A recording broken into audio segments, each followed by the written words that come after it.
Part 92. Infinity Throne. Author, by Yi Shueshi. Chapter 921. Daqian Dynasty. In the 18th year of Jishan calendar, March 3rd.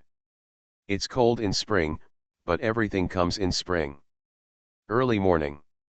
The night frost melted early and turned into morning dew, and fresh green buds squeezed out of the moist soil. Boo! Then soon, these green shoots were uprooted by a young man with a kind smile.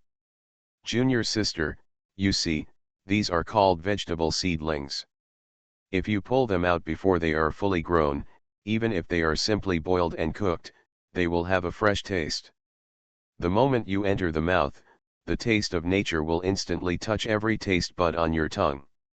Conquer. This is in line with the old saying, top quality ingredients often only require the simplest cooking methods. Junior sister, do you understand? After sleeping outdoors all night, Yilin took Xiaoxiaoman with her. The two got up early to wash up and scoured the mountains and fields for ingredients to prepare breakfast. Not long ago, there was an innocent little snake who slept in a daze all winter. Spring had just arrived, and just when the snake was about to show its sinful fangs to the world, it was kicked by Yilin, including the snake and its nest, and it turned into a snake. The snake meat is rolled into rolls, marinated and ready to be put into the pot. Okay, let's just have a simple meal today, we still have to travel. Yilin clapped her hands and decided to have a simple breakfast. A quarter of an hour later, Yilin, Jiannanshan, and Xiaoxiaoman were having breakfast around a campfire. Today's breakfast is snake meat stew pot with sprouts. Yilin and Xiaoxiaoman squatted on the side, huffing and puffing and almost finished eating. They saw Jiannanshan put down the small bowl with a sigh, looking listless. He only drank one bowl of soup the whole time. Seeing Jiannanshan's cowardice, Yilin and Xiaoxiaoman knew it well and didn't bother to ask more questions. For no other reason than Chao Rushuan ran away again.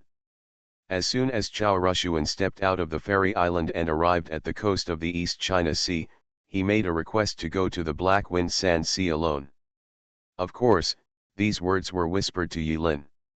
Jiannanshan still knew nothing about Chao Rushuan's secret and was kept in the dark. Yilin is more rational than human, so she should follow Chao Rushuan and return to the Black Wind Sand Sea to complete her main mission. After all, there is a stone tablet in the Black Wind and Sand Sea that was broken by a heavy building. Assuming that Xiao 11 had anticipated the situation 5,000 years ago, it is very likely that the content recorded on the wordless sky tablet temporarily existed in some unique way. Konglu's body. However, Xiaoxiaoman rushed towards Qingdu in a hurry as soon as he got off the mountain, which made Yilin a little worried about letting her junior sister return to Qingdu alone. Finally, Chao Rushuan left alone with his sword. To be honest, Yilin was not afraid of Chao Rushuan's tricks. There is a saying that secrets are the cornerstone of trust between two people. Sharing secrets can bring two people closer, unless they fall out. Chao Rushuan revealed her biggest secret, and Yilin can still trust Chao Rushuan. At that time, Jiannanshan originally wanted to follow him shamelessly, but after Yilin displayed 108 chain self-destruction flying swords in one go and surrounded Jiannanshan, who knew the power of the set of magic weapons, could only be convinced in the end. After a simple breakfast, Xiaoxiaoman quickly cleaned the pots and pans by the stream, put them in his own ring, then stood up and urged, "Senior brother, Qingdu is not far from here, let's get on the road quickly. Don't waste time." Yilin looked at her junior sister calmly. He knew his junior sister very well and knew that although Xiaoxiaoman didn't show it on her face, in her heart she must be anxious to return to Qingdu as soon as possible. Because usually junior sister never takes the initiative to wash the dishes. The reason is that simple.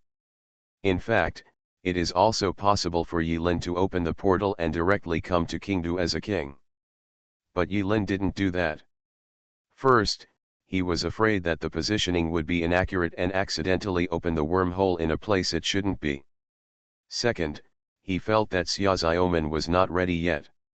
On the way here from the coast of the East China Sea, although they are all moving in the air, but they have a clear view of the human condition. The war began. The origin of the war must start from the beginning of the founding of Dacian. Partly to continue the customs of the previous dynasty, and secondly to stabilize the internal affairs, the founding emperor established the vassal system. In other words, within the Dacian dynasty, there were 4 vassal kings in the east, west, south and north, which was equivalent to a country within a country. These 4 vassal kings were either relatives of the emperor or generals who had made great military exploits in the early days of the founding of the country. During the hundreds of years of the Dacian dynasty, only the Genoese king faction had completely changed. However, the former king of Genoese was on the wrong team when Emperor Xiaoyuan came to the throne, and his entire family was uprooted. That's why the current king of Genoese, Xiaoxing Chen. Except for King Genoese, the other 3 vassal kings are inextricably linked to the Dacian dynasty. They are, Pingxi King, Zhenbei King, and Zhaidong King. In the 17th year of the reign of the Dacian dynasty, the 4 vassal kings, each in the name of royal orthodoxy, almost in no particular order, raised their troops at the same time and marched towards Qingdu. Along the way, the armies of the 4 vassal kings captured military fortresses and dangerous areas. They blocked the roads and used them to transport armaments. At the same time, they planted flags to enclose the land. In a safe way, they surrounded the center from the outside, hoping to gradually annex it. Dacian, the country of Dacian changed its owner. Many cities with Jian flags secretly replaced them with their respective east, west, north, and south flags. Take for example Xiaoxing Chen, the king of Genoese whom Yilin is most familiar with. Although Xiaoxing Chen was in charge of the 13 provinces in the deserted south, in the final analysis, these 13 provinces were just administrations. Those stationed in them were always Dacian city defending troops, and the people who commanded these city defending troops were also Dacian's people. When the king of Genoese raised his troops, waved his southern king flag, and marched northward, some generals stubbornly resisted, and some surrendered decisively. In addition, long-term operations require a continuous supply of supplies from the rear. This tug-of-war so far, it has been going on for a whole year. The strength of each vassal king cannot be generalized.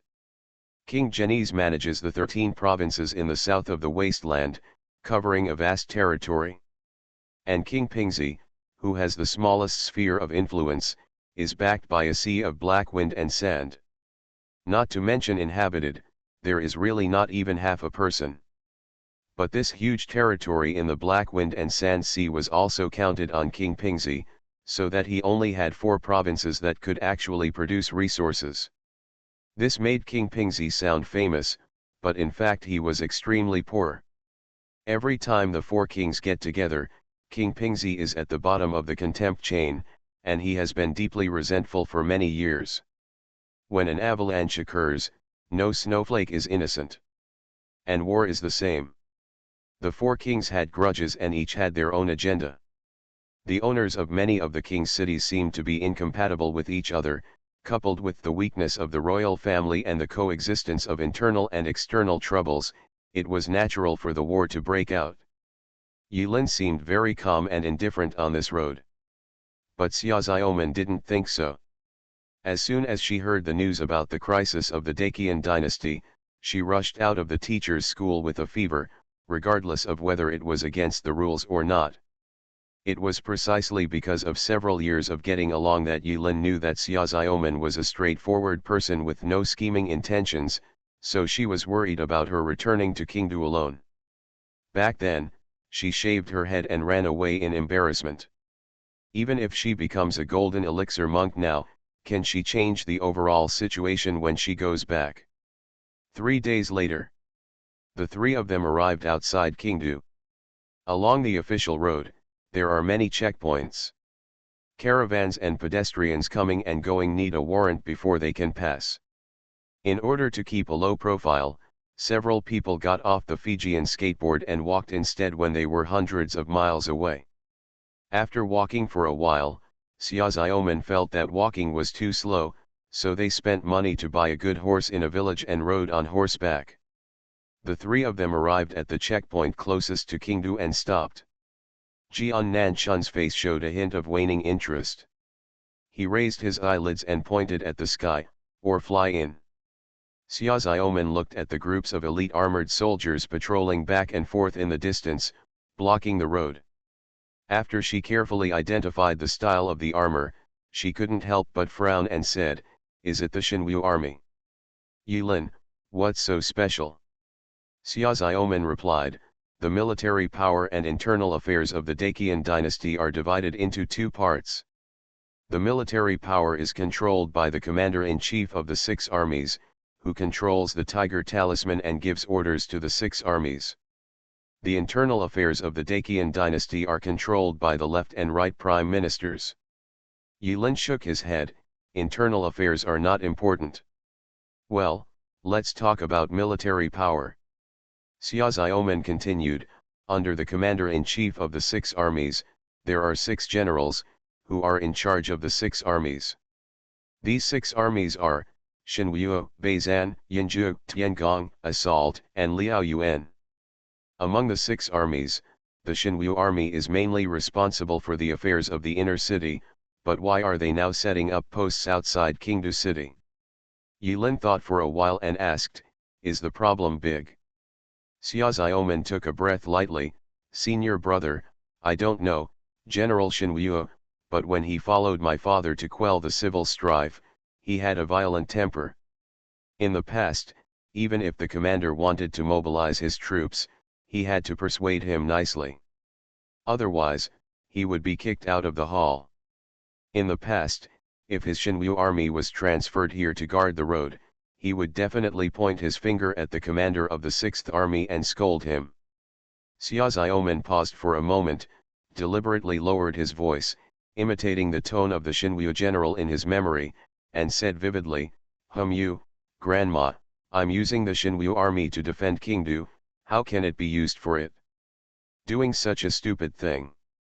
While the 3 of them were whispering, a young squad leader, wearing iron armor, noticed 3 people riding horses in the distance, whispering to each other in a furtive manner. Especially the young man in the middle, who is pale and smiling, which makes people think that he is not a good person. During the current war, we cannot allow lawless elements to sneak into Qingdu at will. So the squad leader directly held the sword without unsheathing it and walked towards the 3 of them with an unkind expression. "Where are you from? Do you have a warrant?" Xiaoxiaoman was suddenly so nervous that his palms became sweaty, and he was confused for a moment. Senior brother Jian is not very reliable now, so Xiaoxiaoman can only treat Yilin as his backbone and asks in a low voice, "Brother, what should we do? Should we use the same trick as before? That move?" Yilin was stunned. When did he have that move? But he didn't think much about it. He shook his head speechlessly, pointed to the towering and strict continuous city wall at the end of the official road, and asked with a smile, "Although I don't know why you escaped from there 4 years ago, but tell me, where is that place?" "Qingdu." "Where is Qingdu?" Xiaoxiaoman's expression was slightly stunned. He didn't understand what his senior brother meant by asking, "Qingdu, it's Qingdu." Yilin reached out and rubbed junior sister's hair out of habit. "That's your home. Do you need to go through so much trouble to get home? Don't forget your noble status." After a pause, Yilin smiled slightly under Xiaoxiaoman's astonished eyes. "Princess, go home." Infinity Throne. Author, by Yi Shueshi. Chapter 922.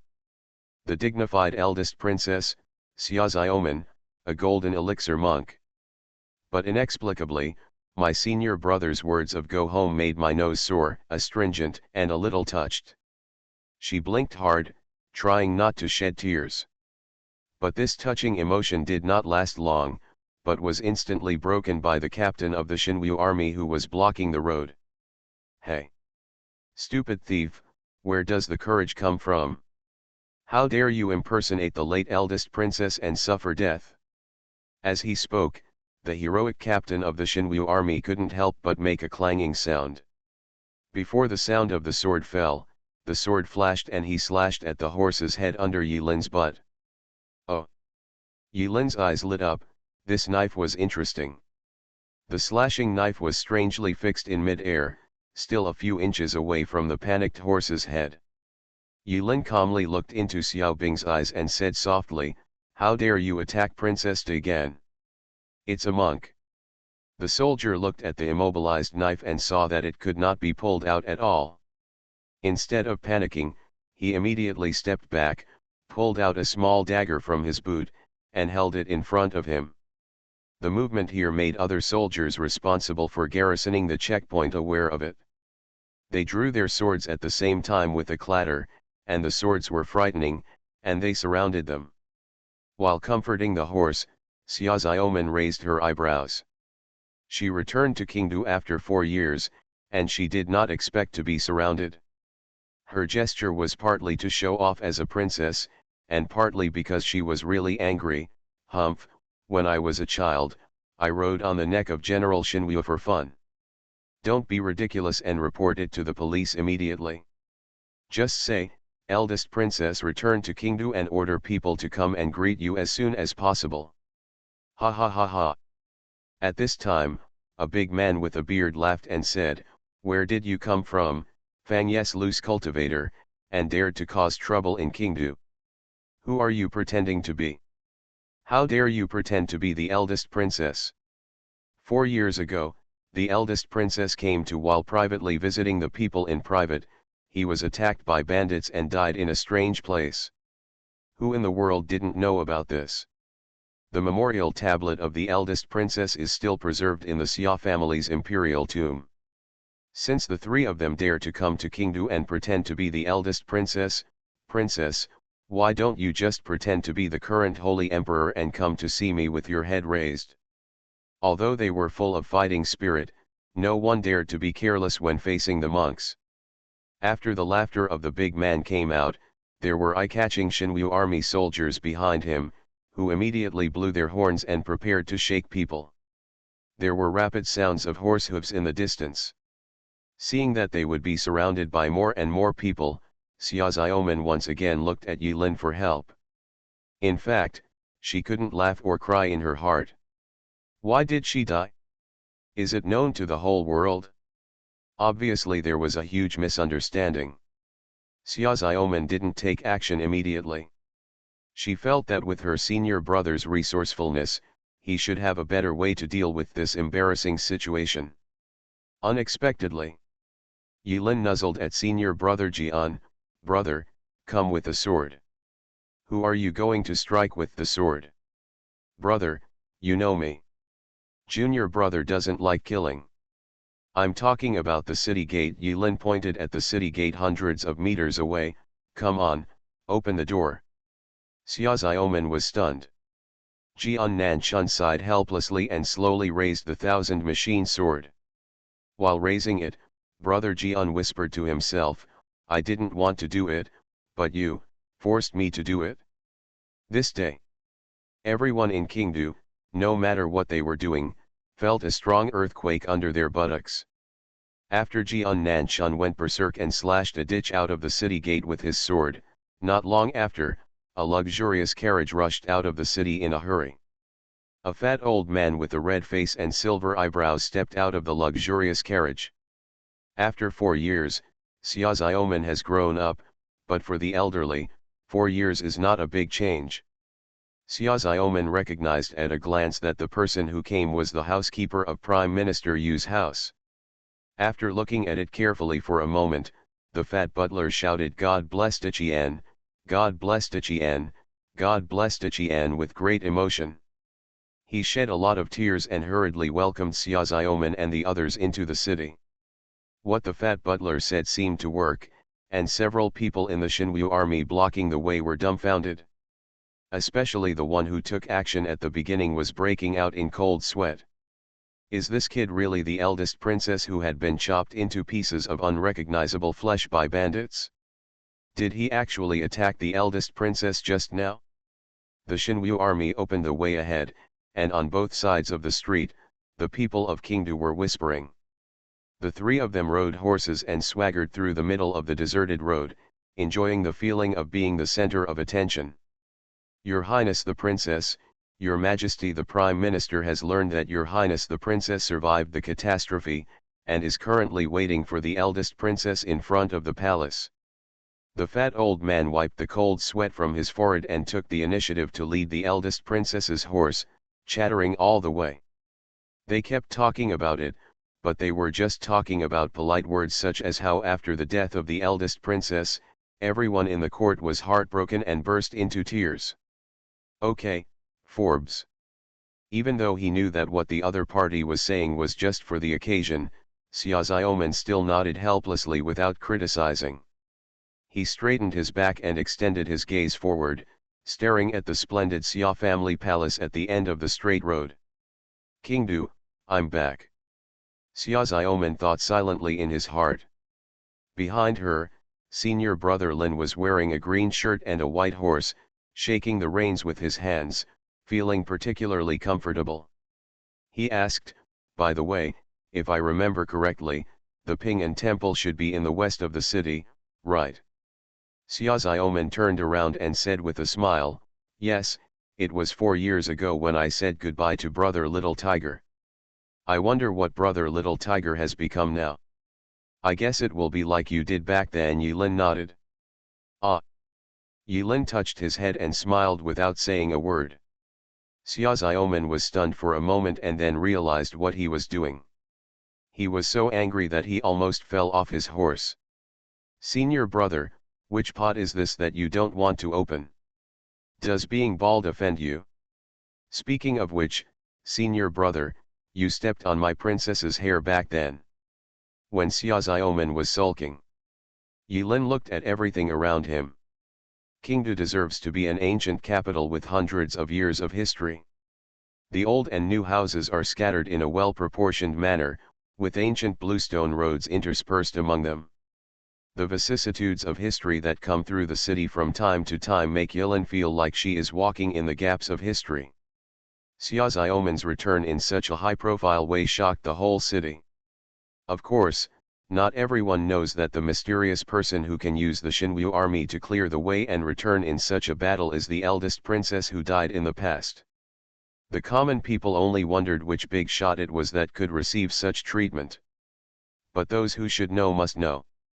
Inadvertently, Yilin passed by a 7-story tower with a plaque in front of the door that read Wangxiang Tower. But the scene where Wangxiang Tower is usually crowded with customers is no longer the same as before. There was a yellow seal in front of the door, and it was deserted. Judging from the condition of the seal, it seems it has been there for a while. Yilin frowned and vaguely guessed the reason, but didn't ask any more questions. Both sides of the main road were crowded with people. It seemed like the whole city came to watch and eat the melon. After walking for a long time, they finally arrived at the palace. The palace is worthy of being a palace. It is much more grand than the Chinese palace in Jingnan. At a glance, the red walls and yellow tiled roofs are arranged in rows and layers. From Yilin's point of view, the rooftops extend into the depths with no end in sight. Birds of all colors nestled in the corner of the eaves in rows, in groups of 2s and 3s, with their wings touching each other to keep warm. Just as the fat butler said, the right prime minister in charge of internal affairs is already waiting in front of the palace gate. The prime minister on the right is dressed in neat official uniforms, an exquisite melon pipe hat, and a mustache, giving people a shrewd and capable look.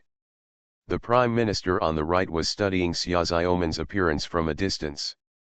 It was not until the fat butler led the horse 10 meters away that he approached him with surprise and joy. It is indeed Her Royal Highness the eldest princess. Prime Minister Right finally recognized Xiaoxiaoman. After all, after 4 years, Xiaoxiaoman has changed a lot in appearance and temperament compared to her 4 years ago. It's not easy to recognize. In the palace, even the lowest ranking maids wear thick coats and light makeup. Compared with the outside, they look more calm and calm. The atmosphere in the palace seemed to be two different worlds from the outside world. Even if there was a raging war outside, it seemed as if the place could not be burned. What surprised Xiaoxiaoman the most was that the Yingxiu pavilion where she lived back then was still well preserved under the decree of Emperor Ji Sheng. Every new month, there was even a dedicated person responsible for cleaning it. When Yilin and the other three stepped into Yingxiu pavilion, the place was not dusty because it had been uninhabited for a long time. On the contrary, it was spotless in many sanitary blind spots. There was also the elegant fragrance of flowers wafting out of the yard. It can be said that you can move in with your bags and the service is great. Very spot on. Your brother is very kind to you. Even if you die, he will help you keep the house. Yilin sighed. Nonsense, that's my princess's biological brother. Xiaoxiaoman's tone became inadvertently arrogant as soon as he resumed his status as the eldest princess. He used to follow Yilin and shout senior brother, but now he dares to call himself this princess. Yilin noticed the name of the side hall, which inadvertently brought back Yilin's memories. He couldn't help but ask, Yingxiu Pavilion? Who named it? It's my mother. Xiaoxiaoman mentioned his late mother. His eyes darkened slightly, but his expression didn't change much, and he said, my mother's favorite thing back then was snow. She always liked to sit in the snow every snow day. In the courtyard, under the pavilion, make a pot of scented tea and quietly admire the snow scene in the palace. She always said that people in the world always think that snow is as desolate as snow, but no one appreciates it. The calmness and purity of snow are also its preciousness. What a lonely woman moaning without any illness. Yilin had something in her heart, but she couldn't express it easily, so she could only complain and pretend she didn't hear it. Shui, let's not mention your mother for now.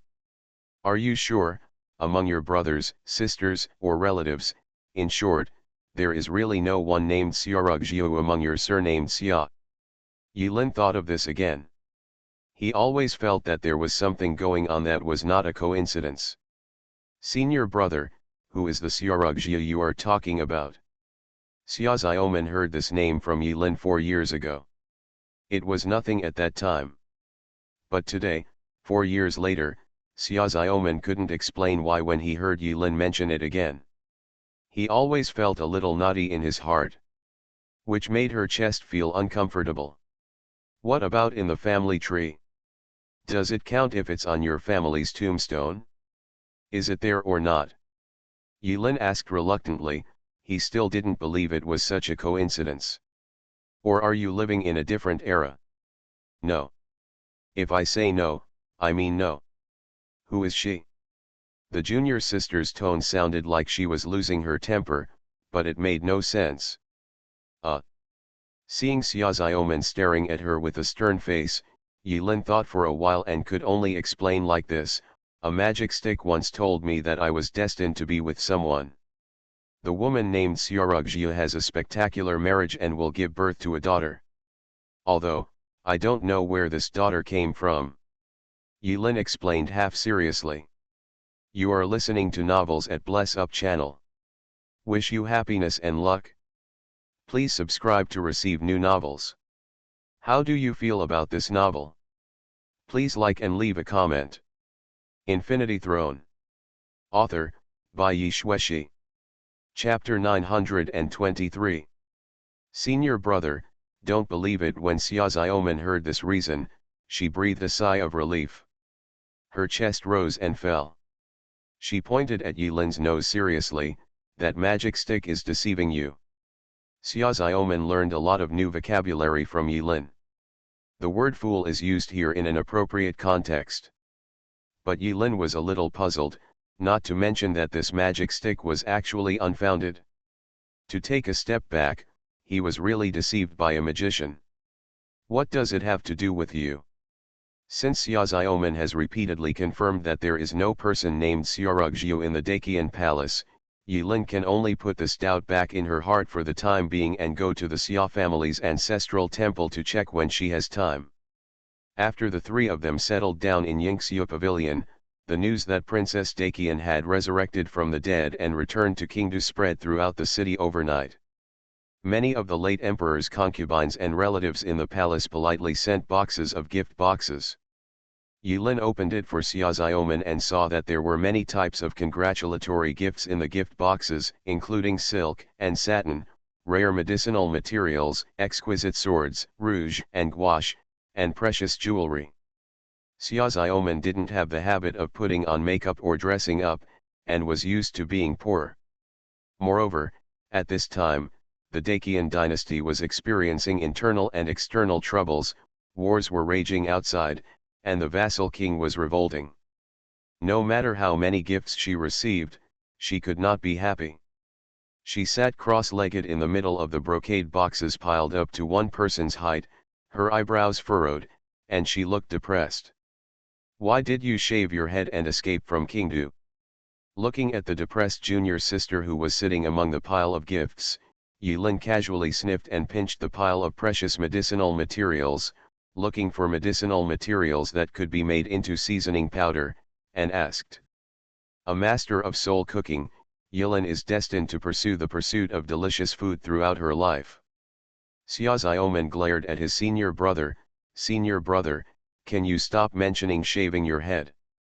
Okay, I promise I will never mention you shaving your head again. Yilin nodded and agreed. So, why did you shave your head in the first place? Xia Xiaoman gritted his teeth, his golden elixir cultivation fluctuated, and he accidentally crushed a brocade box containing the Nanzan Buzhu Night Pearl, shattering the box and the beads. She then decided not to argue too much with this hateful senior brother, and explained the reason why she fled Qingdu in the first place. 3 years ago, Xiaoman shaved his head. Xiaoman left Qingdu because.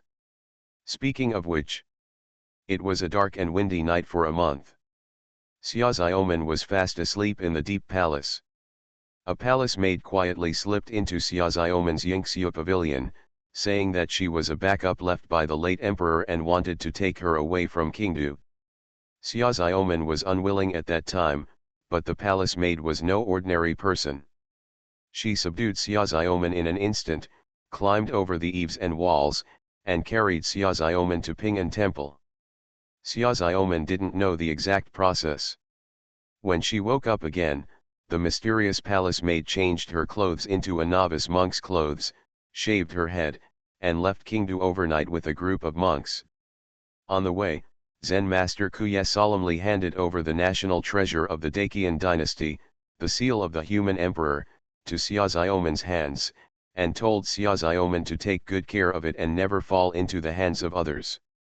At this point, Yilin finally understood how Xia Xiaoman escaped from Qingdu with his head shaved 4 years ago. After pondering for a moment, Yilin wondered, wait a minute, how come the seal of the human emperor is in the hands of Zen Master Kuye? The human emperor's seal. Xia Xiaoman didn't seem to know the real name of the legendary item, and said strangely, that's the jade seal of the kingdom. Okay, how could the jade seal of Genkuo be in the hands of Zen Master Kuye? Xia Xiaoman shook her head, expressing her ignorance. In fact, when she received the Genkuo jade seal from Zen Master Kuye after being shaved 4 years ago, she was also confused. Xia Xiaoman said, everyone, including me, believes that the Genkuo jade seal was passed on to my younger brother Ji after the death of my father. Hearing this, Yilin thought thoughtfully, in other words, Zen Master Kuye will know something about the origin of the Genkuo jade seal. It seems that it is necessary to go to Heian Temple. By the way, you can also look up Wang Xiahua, who has been away for 4 years, to see how he is doing now. But I haven't had time to go to Heian Temple yet. Another strange thing happened in the palace. The news that Princess Dakian had returned from the dead and returned to Qingdu should have spread throughout the palace and beyond. But her brother, Xia Jishan, never came to Yingxiu Pavilion to visit her sister, leaving Xia Xiaoman alone in the palace. This drying lasts for 3 days. Whenever Xia Xiaoman asked to see Xia Jishan, The right prime minister in charge of internal affairs would come to Yingxiu Pavilion immediately and inform Xia Xiaoman that the war in Daqian was tense and Emperor Jishan was inspecting the military camp and had no time to meet. The guest said so.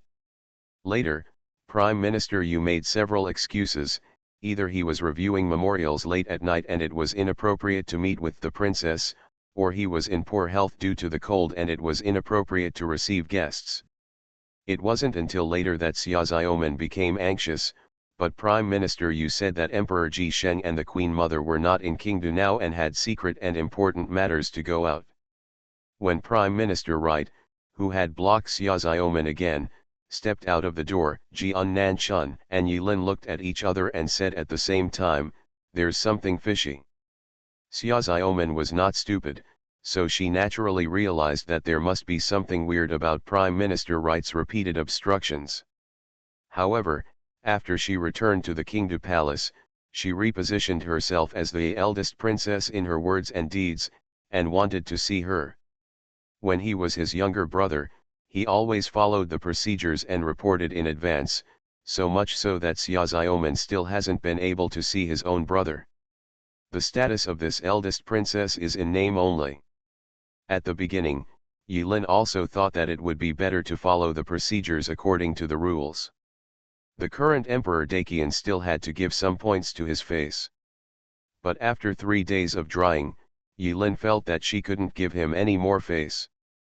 "Do you still remember that when we were in the Black Wind Sand Sea, Li Qianqian said that the concubine Shu and the emperor who were in the Daqian palace 3 years ago were fake?" Yilin thought of this matter.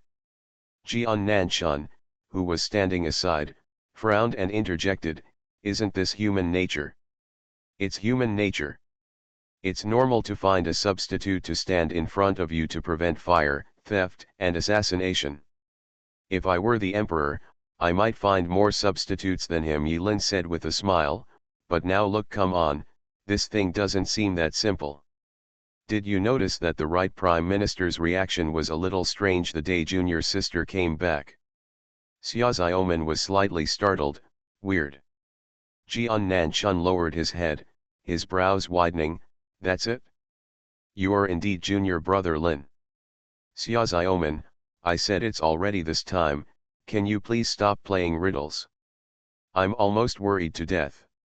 Yilin explained, "Didn't you notice that on the day you came back, the Shinwu army felt as if they had seen a ghost when they saw you along the way? After all, you were confirmed to be clinically dead 3 years ago. Maybe they will join forces. We're all full." So, Xia Xiaoman still didn't understand the meaning of his senior brother's words. Jianan Chunyun smiled lightly, "But you're right, Prime Minister, he was too calm when he saw you. There are a lot of problems at the moment. Even Xia Xiaoman himself didn't know why he went down the mountain this time." In the words of Jian Nanchun, the destruction of the great Jian dynasty and the change of dynasties are the general trend, and the stars have foreshadowed it. And can Xia Xiaoman, a mere golden elixir monk, stop this historical tide? Jian Nanchun doesn't think so. However, in addition to being a golden elixir monk from Tianjian sect, Xia Xiaoman also has another identity, that is, the eldest princess of Daqian and the sister of the current emperor. From this level of status, it would be unjustifiable if she didn't do something. After several discussions, Brother Lin Yi, who was still the most resourceful and insidious, gave the idea. "Let's see, there's a war going on outside. That's the military's business and we have nothing to do with it. But as the saying goes, know your destiny, do your best, and do what you can. If you don't work hard, there will always be regrets. I have been back to Qingdu for 3 days. At present, there are 3 doubts before us. We can act separately and solve the problems before us first. First, I went to Ping'an Temple to find Zen Master Kuyi and reminisce about the past with Xiahua. By the way, I asked why Emperor Xiaoyuan hid the jade seal of Zhenqiu in advance and handed it to the junior sister 4 years ago. 2. Brother Jian, go and find out what's wrong with Prime Minister Wright. 3rd, junior sister Xiaoman, it's easy here. Just go and find your brother. No matter if he is a substitute or not, we'll talk about him first. Yilin temporarily figured out an idea, and Xiaoxiaoman nodded repeatedly. Feeling that his messy head suddenly opened up, he suddenly became enlightened. But Xiaoxiaoman asked a question, I'm not good at investigating. Yilin looked at her junior sister in confusion, with 4 words written in her eyes, are you stupid? When did I ask you to investigate honestly? That. You are a golden elixir monk now? Don't always think of yourself as an ordinary person. Ask directly. Do you understand if you throw a stone to ask for directions? Do you understand if you draw a sword? The truth is within range, do you understand? Ah, Xiaoxiaoman was dumbfounded when he heard it, but after thinking about it carefully, it seemed to make sense and there seemed to be nothing wrong with it. A simple and rough plan was drawn up in this way, without any twists and turns. On that day, at dusk, when Qingdu was covered with a layer of golden glow, Yilin came to Heian Temple alone. There are many tall pine trees planted in the courtyard of Heian Temple. After the cold winter and early spring, many of the pine trees in the courtyard are now bald. From time to time, dry leaves fall down, and at the same time, new buds are growing stubbornly on the treetops. They are showing a coexistence of withering and rebirth. 3 monks, dressed in simple linen clothes, were cleaning the courtyard. A monk with a handsome face came to Yilin. After first saying Amitabha, he asked Yilin why he came. Yilin clasped her hands together and replied with a smile on her face, young master, please let us know that a friend has come from afar to see Zen Master Kuye. Zen Master Kuye. What Yilin didn't expect was that when he mentioned the Buddhist title of Zen Master Kuye, the young monk lowered his eyebrows and sighed softly, the donor came late. As early as 3 years ago, Kuye Zen Master Ye has passed away and has ascended to the pure land of ultimate bliss in the western heaven. Infinity Throne. Author, by Yi Shueshi. Chapter 924. In the Buddhist philosophy, the world is a vast sea of suffering, and death is not the end of misery. It is the cause of practice to reach the result of the other side, but a transcendent liberation. So death, in their view, is a kind of nirvana. Even in front of the grave of an eminent monk, visitors can happily say congratulations, congratulations. But the young monk in front of Yilin didn't seem to be enlightened enough. When he mentioned Zen Master Kuye passed away, Yilin caught the trace of sadness in his eyes. So Yilin didn't say congratulations in disappointment, and asked, excuse me again, is Wang Xiaohu here? Is the donor talking about junior brother Chun Zhen? The corner of Yilin's mouth twitched and she almost couldn't hold back her laughter. Chun, what did you say, Chun?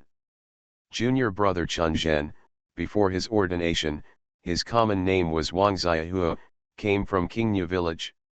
If there is no other person named Wang Xiaohu in your temple, then, monk Chun Zhen.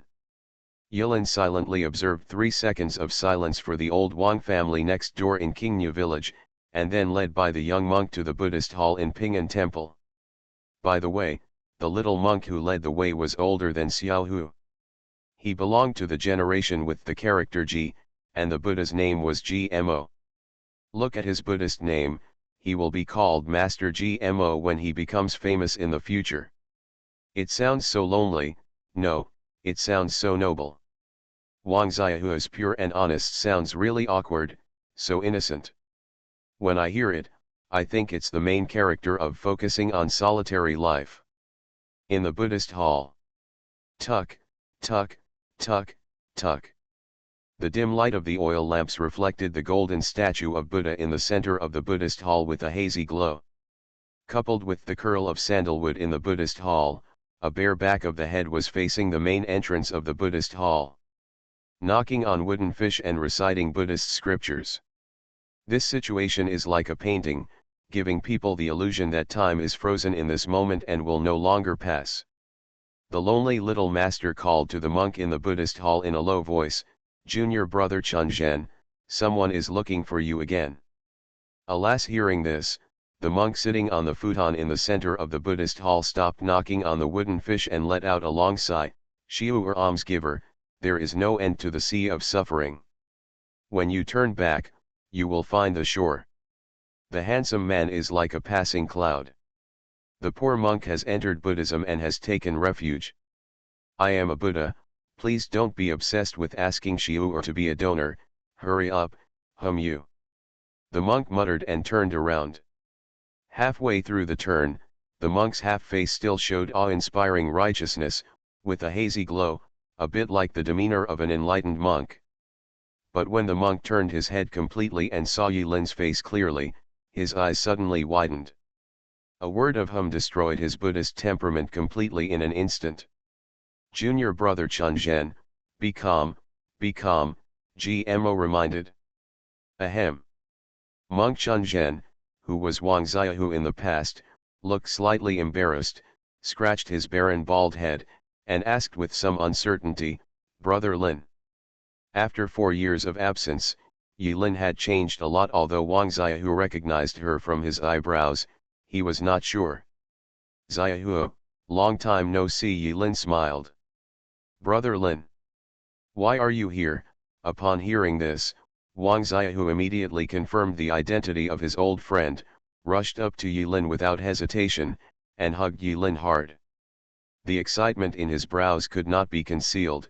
I haven't seen you for 4 years, Brother Lin, you still the same style. When the lonely little master saw his old friends reunited in the Buddhist hall, he quietly left.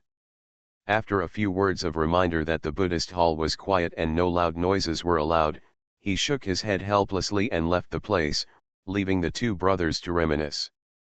Wang Xiaohu did not dare to laugh and make noise in the Buddhist hall, which was very disrespectful to the Buddha, so Wang Xiaohu took Yilin to the backyard of Ping'an Temple. It was a rare meeting between the two, and Yilin did not mention her reason for coming to Ping'an Temple. The purpose is to first chat with each other about their experiences in the past 4 years. Yilin explained briefly and clearly what happened after Wang Xiaohu left. In fact, it's not very complicated. It's just a matter of practicing in the mountains, living in harmony with the elders and brothers, and Lin Yi is very popular. As for the experience in the Black Wind and Sand Sea, Yilin felt that it was not necessary and ignored it. Wang Xiaohu touched his bald head and learned from Yilin's words that Lin Yi, a brother from the same village, was respected and worshipped by everyone in the first Suanmen Tianjian section. He was envious and admired him to the extreme. His story is nothing special. Since Zen Master Kui brought him to Ping'an Temple, Wang Xiaohu, as a lay disciple, has been observing Buddhist teachings in Ping'an Temple. Time passed by, and the sun and the moon alternated. Wang Xiaohu was influenced by Buddhism day by day. Later, when his brain became hot, he became a monk, officially became a disciple of the Chun generation of Ping'an Temple, and began to practice Buddhist techniques. Speaking of which, one of the biggest differences between Buddhist Kung Fu and Taoist Kung Fu is that Taoist Kung Fu seeks to attain enlightenment and become an immortal, using Taoist techniques, while Buddhist disciples seek to achieve positive results and become Buddhas in the physical body. Golden body without stains, displaying all kinds of magical powers. Taoist skills are forged with spiritual energy and golden elixir, while Buddhist skills are forged with glazed relics. Although Wang Xiaohu has a predestined relationship with the Buddha, his practice time is still short and he has not collected any relics yet, so he is not in the same realm as Yilin. After briefly talking about 4 years of experience, Yilin asked about Zen Master Kui. Zen Master Kui can be said to be Wang Xiaohu's guide on the road to Buddhism. When Yilin mentioned it, Wang Xiaohu's eyes turned red, and his voice was filled with tears. He told the story of Zen Master Kui in detail. It turned out that after Zen Master Kui returned to Ping'an Temple, he immediately introduced Wang Xiaohu to Zen Master Tianxin. When Wang Xiaohu was observing Buddhism as a lay disciple, he was almost always accompanied by Zen Master Kui. About half a year after Zen Master Kui returned to the temple, Zen Master Kui behaved strangely for a few days. To use Wang Xiaohu's description, he seemed to have something on his mind. And after those days of behaving strangely, suddenly one night, Zen Master Kuya was sitting on a futon in his room, and after a night there was no sound, and passed away. That's right, Wang Xiaohu said, suddenly slapped his forehead and screamed. Before Yilin could ask, he rushed back to the room, took out a small yellow cloth bag from under the bed, and handed it to Yilin. Said, "Brother Lin, I almost forgot that Zen Master Kuya said something strange a few days before his death." Yilin took the kit, weighed the contents, and asked, "What are you talking about?" Zen Master Kuya said that if one day, an old friend comes from afar, I will hand over this kit if I am willing. Brother Lin, I never thought at that time that you are the old friend that Zen Master Kuya said. Yilin was stunned. There was something fluttering in the bag, which seemed to be some kind of paper. He was a little unsure. Are you sure that before he died, before he passed away and returned to the West, the old friend he mentioned was me? Amitabha Wang Xiaohu clasped his hands together, closed his eyes and lowered his head. The Buddha said that all conditioned Dharma is, the Master said if I am willing, so Xiaohu said it was Brother Lin, that is Brother Lin. Because Brother Lin is me an old friend with the Master, and Xiaohu is willing. Wang Xiaohu's expression was very serious and serious. But for some reason, Yilin couldn't help but laugh when she saw Wang Xiaohu reciting Amitabha in front of her with a bald head. Since Wang Xiaohu said so, Yilin naturally did her part. He opened the kit in front of Wang Xiaohu, and as he waited, it was really a note. There were 12 words written in the note. The Devil Star is about to appear and bring disaster to the people.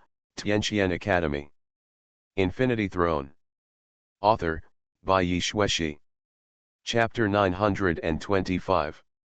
The founding emperor of the Daqian dynasty was named Hexuan. At the beginning of the founding of the People's Republic of China, the Daqian dynasty followed the old system of the previous dynasty, using imperial examinations to select internal affairs officials, and established the most authoritative academy of the Daqian dynasty in Qingdu. Name, Tianqian. It means God bless and declare. The plaque on Qianshu Yuan that day was written and bestowed by the founding emperor himself. Yilin quickly found out the origin and location of Tianqian Academy from Wang Xiaohu. It was not difficult. Although Wang Xiaohu was not a native of Qingdu, he could be considered half a Qingdu monk after staying there for 4 years. Yilin stared at the note, lost in thought. He recalled Zen Master Kuya's abilities and had preliminary thoughts in his mind. Before he died, Zen Master Kuya must have calculated the date of his death, so he left this note. Wang Xiaohu is right. This note was most likely left specially for me. But, it's obvious that something can be explained clearly. Why can't it be explained clearly and must be written in a riddle? The riddler should go to Gotham City, don't stay here and harm the people. Yilin was a little angry at first. But thinking that Zen Master Kuya has passed away, and death is like a lamp going out, who can be blameless, so Yilin generously forgives Zen Master Kuya's behavior as a riddle man. At the end of the story, Yilin just stood up and was about to leave when he suddenly remembered what Wang Xiaohu said before turning around.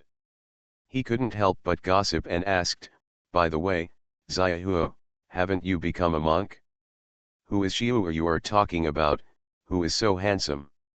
When Wang Xiaohu heard this, his face turned red and he hesitated, not wanting to say anything. It wasn't until Yilin hung the disciplinary armband of the disciplinary committee on her arm that Wang Xiaohu instantly became honest. After hearing what Wang Xiaohu said, Yilin was stunned and a little embarrassed. It turned out that Yilin actually knew the girl Wang Xiaohu called Xiu'er, but she just didn't remember it for a moment. "I remember the last time I went down the mountain," Yilin returned to Qingyu village and brought back to the girls in the village the news that Wang Xiaohu had become a monk at Ping'an Temple. One of them, a girl who was childhood sweethearts with Wang Xiaohu, was so stubborn that she actually packed up a suitcase and left her hometown alone. She endured hardships all the way, and came to Qingdu, just to find Wang Xiaohu in her heart. Finally, under Yilin's guidance, she caught Wang Xiaohu. When she saw Wang Xiaohu's bald head, Miss Xiu lay down at the gate of Ping'an Temple and cried for 3 days and 3 nights, until she fainted from crying. This incident even became a popular story in Qingdu. It was said that a girl came all the way to meet him just for the sake of the best bald brother in her heart. Wang Xiaohu was kind-hearted, so naturally he couldn't bear the little girl crying so sadly. But since he also shaved his head and became a monk, he can't return to secular life, can he? After some hard talk, she persuaded Miss Xiu to leave. But Xiu did not return to Qingnu village. Instead, she stayed in Qingdu and used the little savings she brought out from Qingnu village to work and live in a steamed bun shop. The boss and the proprietress of a steamed stuffed bun shop, their son died of cold in his early years and had no children. Seeing that Xiu was well behaved, they adopted Xiu as their adopted daughter. Xiu naturally became a citizen of Qingdu and entered the Qingdu household registration. Regarding Wang Xiaohu, Xiu did not give up. Instead, she used the excuse of delivering buns to the brothers at Ping'an Temple from time to find Wang Xiaohu specifically, saying that she wanted Master Chunzhen to preach, resolve doubts, consecrate and recite the Buddha's name, and kept going back and forth. The whole temple knew that there was a girl named Xiu outside, who came specifically to meet monk Chunzhen and was very obsessed with him. If Wang Xiaohu returned to secular life like this, maybe it would become a beautiful story of fate. However, after the death of Zen Master Kuye, Wang Xiaohu only wanted to inherit Zen Master Kuye's mantle and become a successful monk. He was deeply in love with the girl Xiu and could not respond. The story between the two has been entangled for 2 years, but there is no result yet. Cough cough cough. Brother Lin, why do you look a little embarrassed? After telling the story, Wang Xiaohu noticed that Yilin's expression seemed to be exactly what Brother Lin usually called embarrassed. It's not awkward, it's not awkward. Isn't it embarrassing? Not awkward, not awkward. Alas. At the end of the story, Wang Xiaohu sighed deeply and said, "What is love in this world?"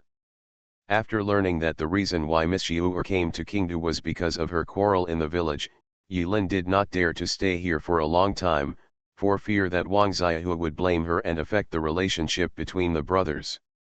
After a moment of silence for Zen Master Kuye, Yilin left a mother-in-law nail for Wang Xiaohu so that he could keep in touch at any time, and then hurriedly left Ping'an Temple.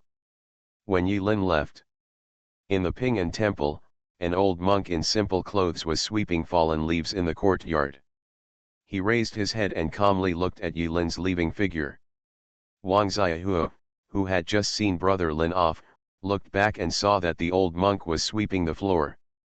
He quickly stepped forward and recited the Buddha's name, Amitabha, my disciple Chunzhen has met Master Tianxin.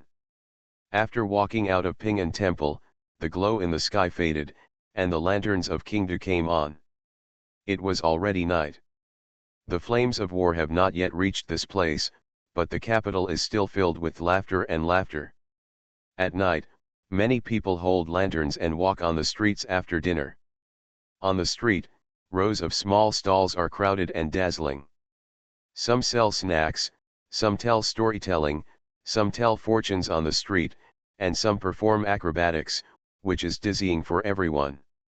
Yilin followed the fragrance and bought a basket of special snacks called fried pork buns with lard from a street stall.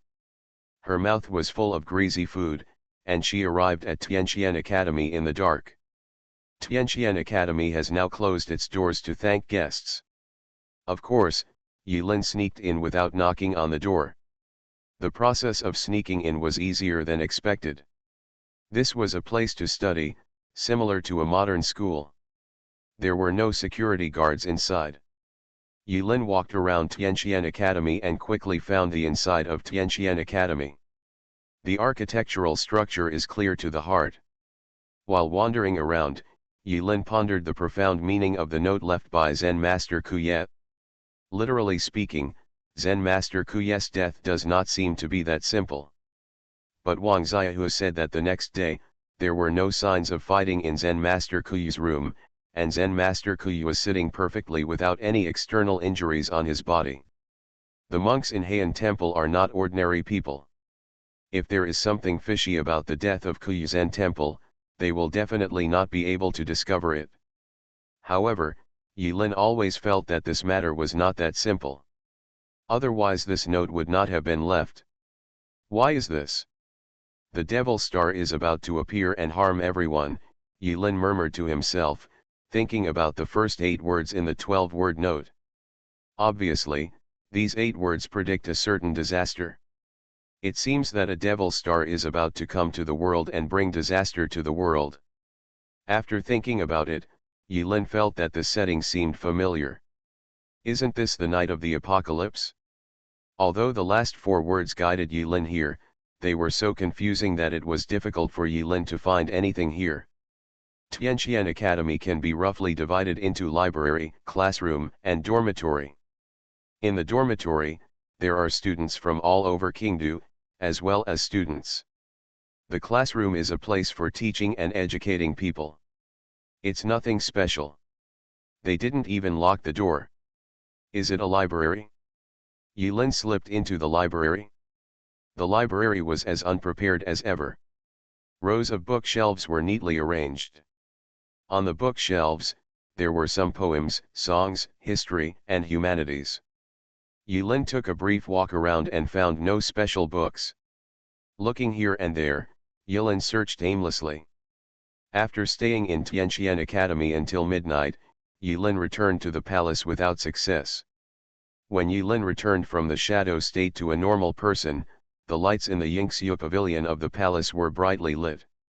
It was obvious that Xia Xiaoman and Jian Nanshun had returned. As soon as he came back, Xia Xiaoman complained that he was hungry and clamored for a midnight snack, otherwise he would be upset. How could Yilin have time to make Xia Xiaoman a late-night snack now? Fortunately, he had already anticipated Xia Xiaoman's eating habits, so he heated up the fried buns with lard in advance and treated Xia Xiaoman as if he had just gone out to buy them. I was so amused that I really thought my senior brother was so thoughtful that he specially gave him a copy when he came back. It's a midnight snack, and senior brother Jian has no part in it. However, brother Jian didn't care and shrugged, saying it didn't matter. The 3 of them gathered around, set up a formation barrier, raised the Tianji sword, and began to share their respective investigation experiences. It was said that they were sharing, but in fact, Jian Nanshun and Xia Xiaoman pushed the news over to them, allowing the resourceful Jin Danlin to summarize it. Xia Xiaoman and Jian Nanshun each made some discoveries. You are listening to Novels at Bless Up channel. Wish you happiness and luck. Please subscribe to receive new novels. How do you feel about this novel? Please like and leave a comment. Infinity Throne. Author, by Yi Shueshi. Chapter 926. Let's talk about Xia Xiaoman first. She first used the method taught by Yilin, and went to the palace to make trouble without saying a word, saying that she wanted to see her brother whether life or death. Xia Xiaoman lived up to Yilin's expectations and pulled out the sword while making a fuss. When the frost snow sword was drawn out, the whole palace was shocked.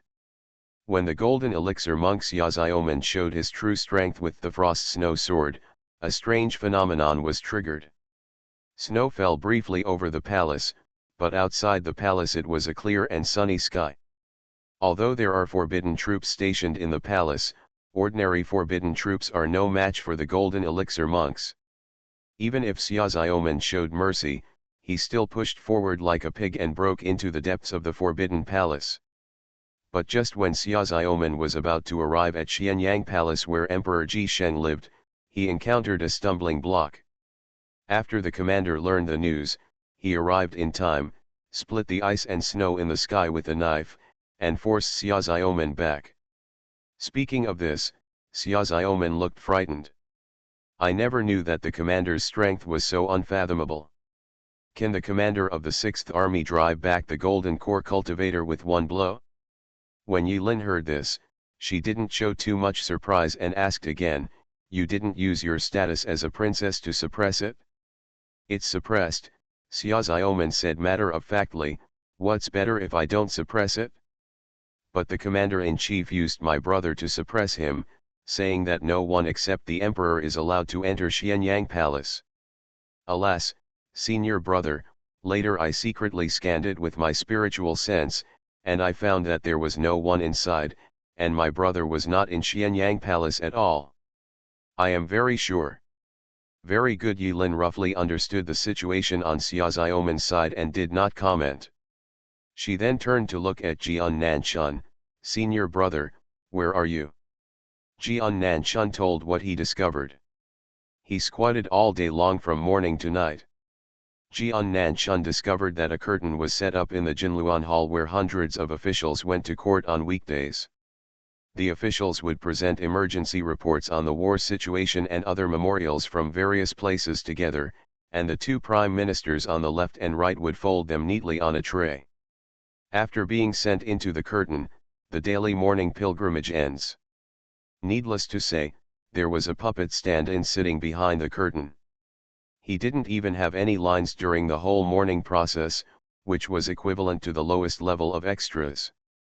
After the morning court ended, the two prime ministers on the left and right sent the battle status and memorials on the front line to a certain place. When Jian Nanchun told the location of the palace, Xiaoxiaoman, who had just calmed down, was instantly numb by this operation and was furious. "What? It's Chang'an Palace. It's the place of that witch." Yilin and Jian Nanchun looked at each other.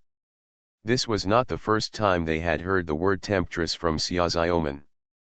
The late emperor's widow, concubine Shu, is the current Empress Dowager. I had long heard that the Empress Dowager assisted the government from behind the curtain, but I didn't expect it to be such an assisting method. My brother must be hidden by that temptress. I'm going to chop her. Her biological brother could not be found in the palace. Xiaoxiaoman became anxious.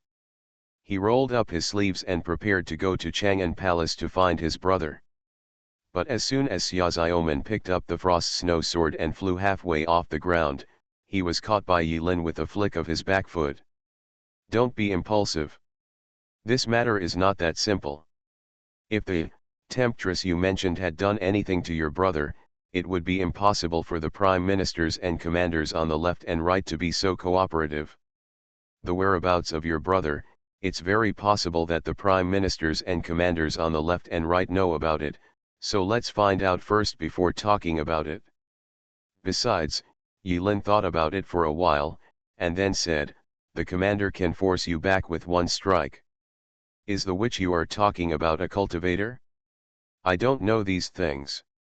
If you rush forward hastily, you will only be exposed. It's just playing your own trump card, there's no benefit to it." "What should we do?" Xiaoxiaoman heard this and felt it made sense. But she was not used to such twists and turns, and she couldn't think of any good solution for a while. "It's simple," Yilin snapped her fingers. "It seems that the current suspicions in the palace, or all the messy threads, are tied up in the same place. We don't need to engage in so many complicated investigations and go straight to the source. Enough. Temple. Yes, that's the temptress. It's better to choose a different day. I plan to go and meet her tonight." As soon as the listless Jian Nanchun heard this, he suddenly felt no longer sleepy. His expression was slightly startled, and he looked at the confident junior brother Lin Yi. "Junior brother, what do you think it is?" Yilin subconsciously picked at the dead skin on her forehead and said with a smile, "Haha, as the Empress Dowager of the Dacian dynasty, isn't it very common to be assassinated or something like that? If you want to do it, late at night is naturally better." While there was still time, Yilin asked about Tianqian Academy. Tianqian Academy. Xiaoxiaoman fell into deep thought. Soon, her eyes filled with mist and she murmured, "Speaking of which, my father liked to take me to study at Tianqian Academy when he was alive." "Reading? In the library of Tianqian Academy?" What kind of books does he read? Yilin immediately grasped the key point. My father often said that the change of dynasties and the rise and fall of power are the general trend of history, and no one can stop it. There is no dynasty that lasts forever, and there are no emperors that live forever. Therefore, what my father liked to read most during his lifetime was he likes to appreciate the history of previous dynasties over the past 5,000 years, the rise and fall of each dynasty, and read the historical chapters of heroic figures written by future generations that remain in history books. A history book. Yilin quickly filtered out the parts of her junior sister's words that were polished for her own father, and directly extracted the essence: history book. Emperor Xiaoyuan. The Jade Seal of Zhenqiu. History. Zen Master Kuyet. Yilin closed her eyes, her brain running at high speed. He reconnected several seemingly unrelated words and messy clues together in his mind, extracting the common points among them. After a moment, Yilin nodded, vaguely understanding what he was going to find in Tianqian Academy. But this is a big project. He needs to wait until he meets the legendary Temptress tonight. To be honest, he has always been a little curious about the Temptress Xiaoxiaoman said. If it is true that Xiaoxiaoman said it, the concubine Shu was able to choose from a folk talent show, counterattacked all the way, and consumed her to death. He killed the former empress and became the empress, and then killed the emperor and became the empress dowager. If this story were written down, it could be turned into a vigorous palace battle drama. Of course, he didn't dare to say this in front of his junior sister, lest he get into trouble. But in terms of matters, this concubine Shu is not simple. Soon. Late at night. 3 updates. That is 0 point. The cold and bright moon reaches the zenith. The moonlight is bright tonight and there is no cloud in the sky. After Yilin told Xiaoxiaoman and brother Jian to stay in Yingxiu Pavilion and stop running around, he landed on the eaves alone. The rows of 4-cornered eaves are covered with moonlight, like glowing covers, adding a bit of mystery to the cold and deep palace. Except for the last 5 bloodthirsty catastrophe where all 5 blood points were used up, Yilin never had a chance to replenish it. He kept telling himself to be careful. This Jing was no better than other places. The commander-in-chief could force Xiaoxiao back with one blow. Man, obviously his cultivation is not weak, so don't let your boat capsize in the gutter. The comfort in Tianjian sect these years, coupled with the guarantee of resurrection coins, made Yilin's mentality more relaxed and casual, as if everything was just for fun. Yilin herself noticed this. Avoiding all the bright posts and hidden sentries, Yilin took advantage of the night and came to Chang'an Palace where the Empress Dowager lived. Oh! As soon as Yilin climbed over the wall and entered the courtyard, she noticed something was wrong. Even late at night, there were groups of imperial guards patrolling the palace, but Chang'an Palace was particularly quiet. Interesting. Yilin took a slight breath of the cold night air, casually pulled out a sword from the storage space, pointed it diagonally at the ground, and walked towards Chang'an Palace with silent steps. In the luxurious palace, every door and window was lit with bright candlelight. A figure's figure was magnified by the candlelight and hit the paper window. It was the figure of a long-haired woman. She was sitting sideways on a rocking chair, rocking back and forth to a certain rhythm. While rocking the chair, the woman gently stroked her flat belly and hummed softly. Dash. The sound of the semicircular wooden wheels of the rocking chair rolling against the floor was mixed with the ballad she was humming, and strangely formed a song that stunned Yilin. Infinity Throne. Author, by Yi Shueshi. Chapter 927. Inside Yingxiu Pavilion. Jian Nanshun and Xiaoxiaoman were quietly waiting for Lin Yi's triumphant return. Xiaoxiaoman and Jian Nanshun, from their respective standpoints, both had full confidence in Lin Yi. Junior sister has blind trust in senior brother Lin Yi.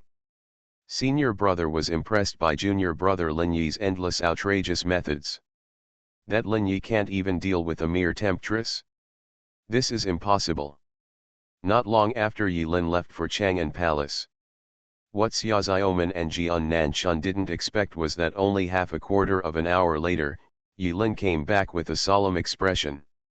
In the yard, when a figure as flexible as a swimming fish turned into a familiar figure, both Xia Xiaoman and Jian Nanchun looked shocked.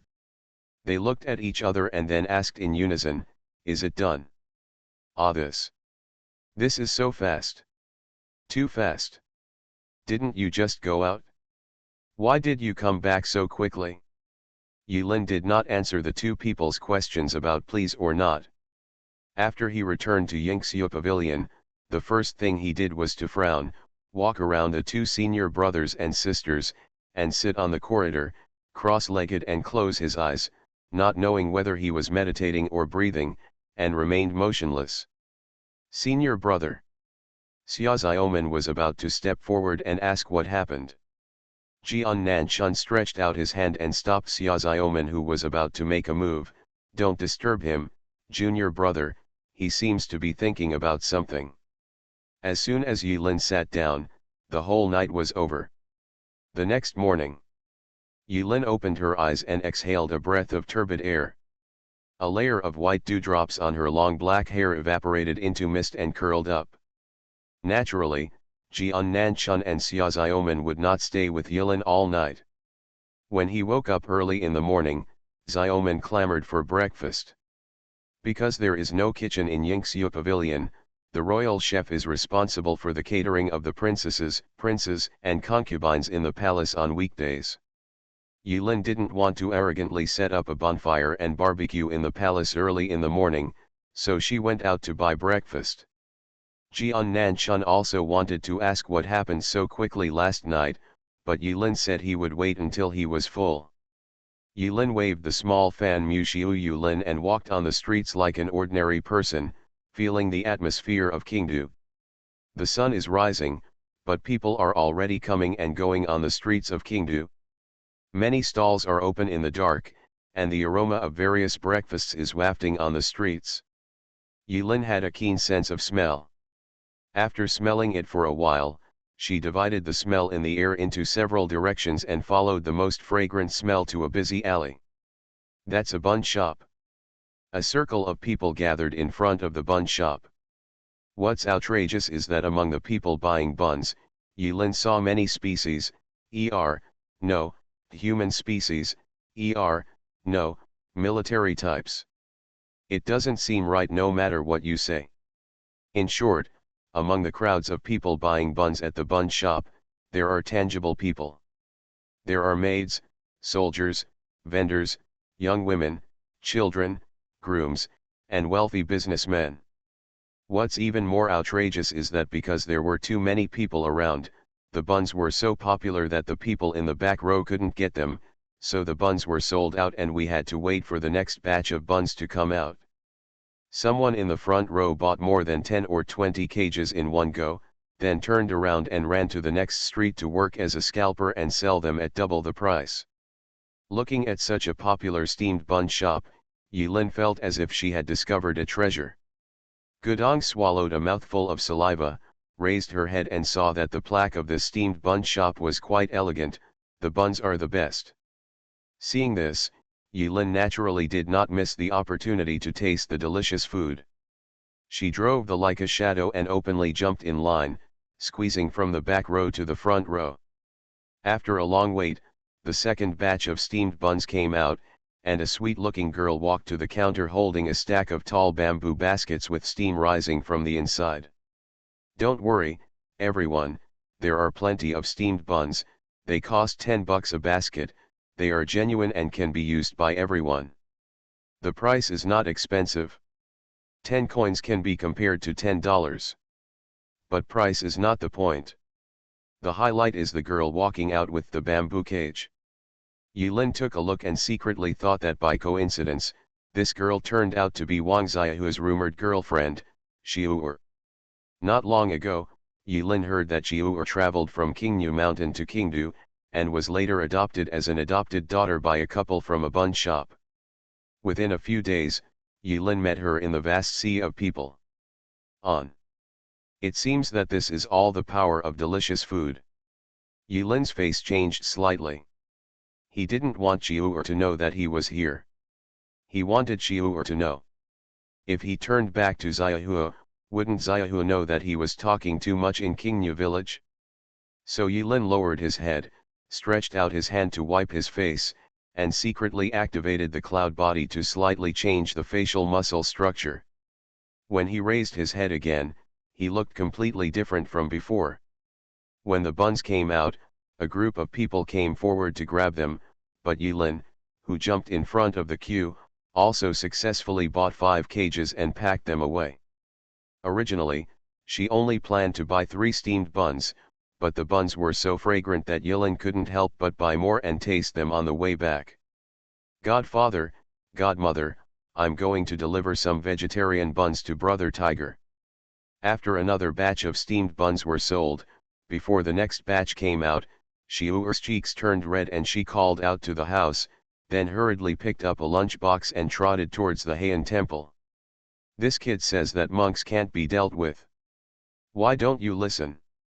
After Xiu'er left, 2 cheerful elderly couples walked out of the house, took over Xiu'er's leftover work, and started business.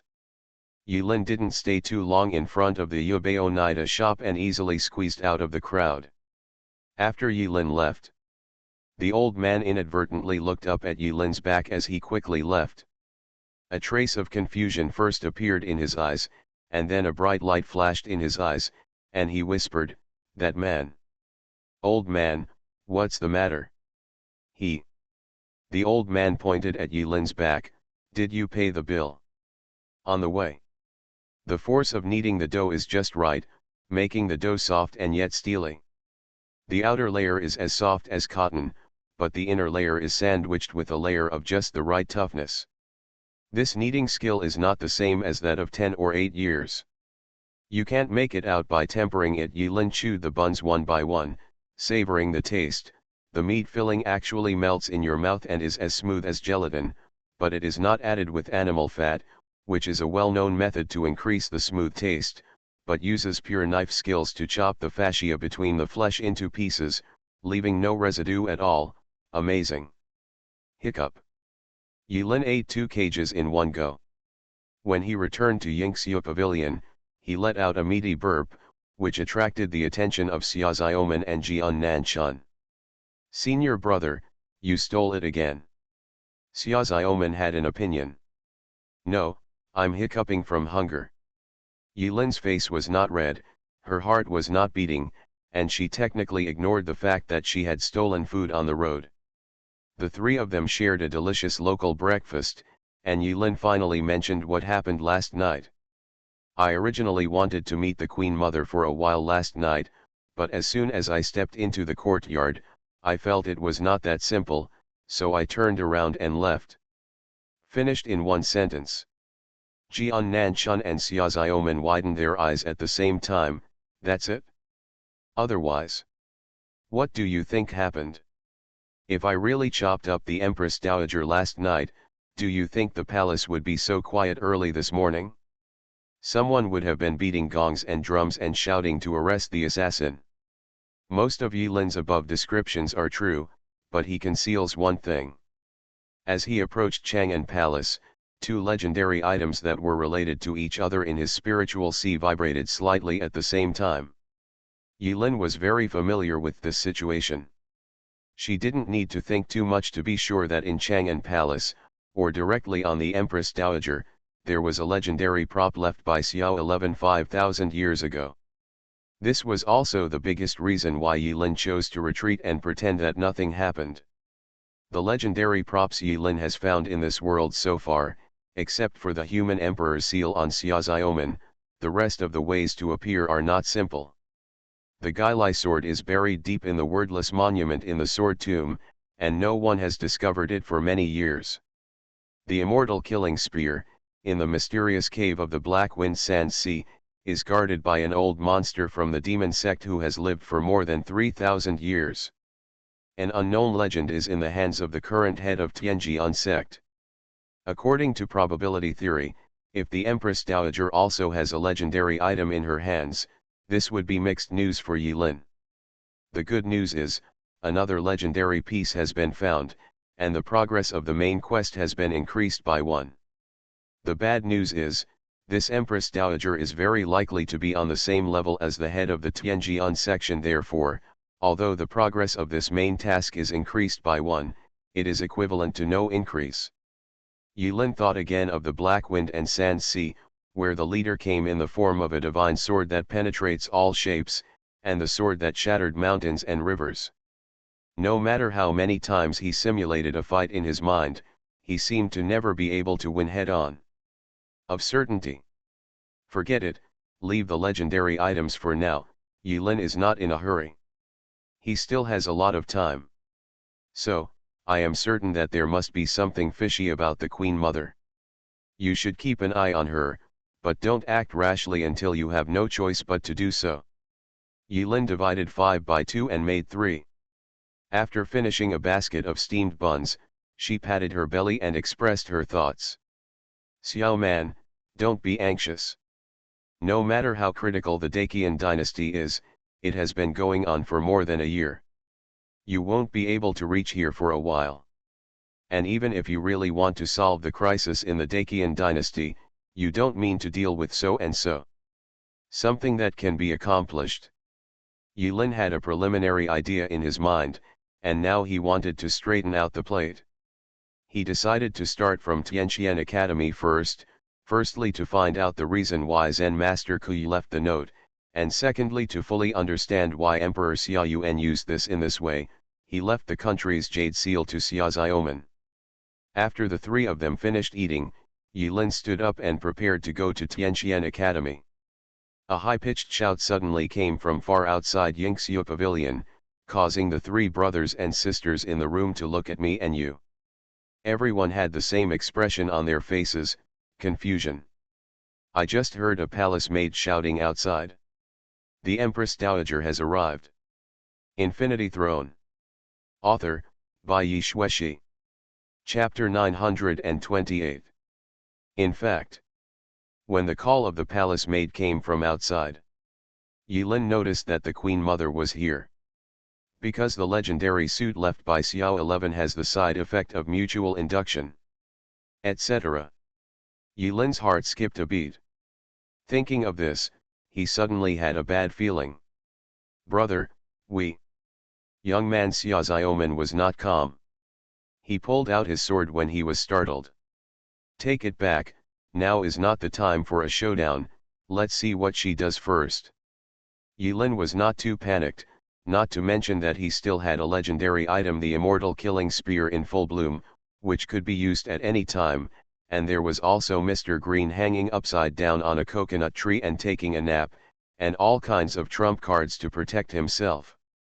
If he had not encountered the ultimate natural disaster such as a meteorite falling from the sky and destroying the world, he would have never been afraid of anyone. When Xia Ziomen heard this, although he felt unhappy, he still put away the frost snow sword obediently. Suddenly, the surrounding temperature warmed up. Jian Nanchun nodded secretly. As a veteran golden elixir monk, he also had his own heroic spirit and heritage. With a flick of his wrist, the paper umbrella spinning in the air fell, the light disappeared, and he carried it behind his back again. Ta, ta, ta, ta. The sound of light footsteps came from around the corner. A mediocre-looking palace maid who was willing to be a green leaf slowly walked into Yingxiu Pavilion, holding an embroidered paper umbrella and protecting a tall and beautiful woman. Yes, green leaves. The moment the beautiful woman burst into Yilin's eyes could hardly stay on the palace maid for a moment. He is not usually a womanizing prodigal, unlike Jian Nanchun, who thinks about how to sleep with his junior sister all day long. But it is undeniable that when the beautiful woman appeared, Yilin's eyes were attracted to the beautiful woman's figure for a moment. Only saw. The beautiful woman is tall and graceful, with curvy figures. She wears a well-fitting luxurious mink fur and a gold and jade phoenix crown on her head. She has a fair complexion, a pair of crescent eyebrows that seem to be twisted but not twisted, and her narrow red phoenix eyes hide sadness.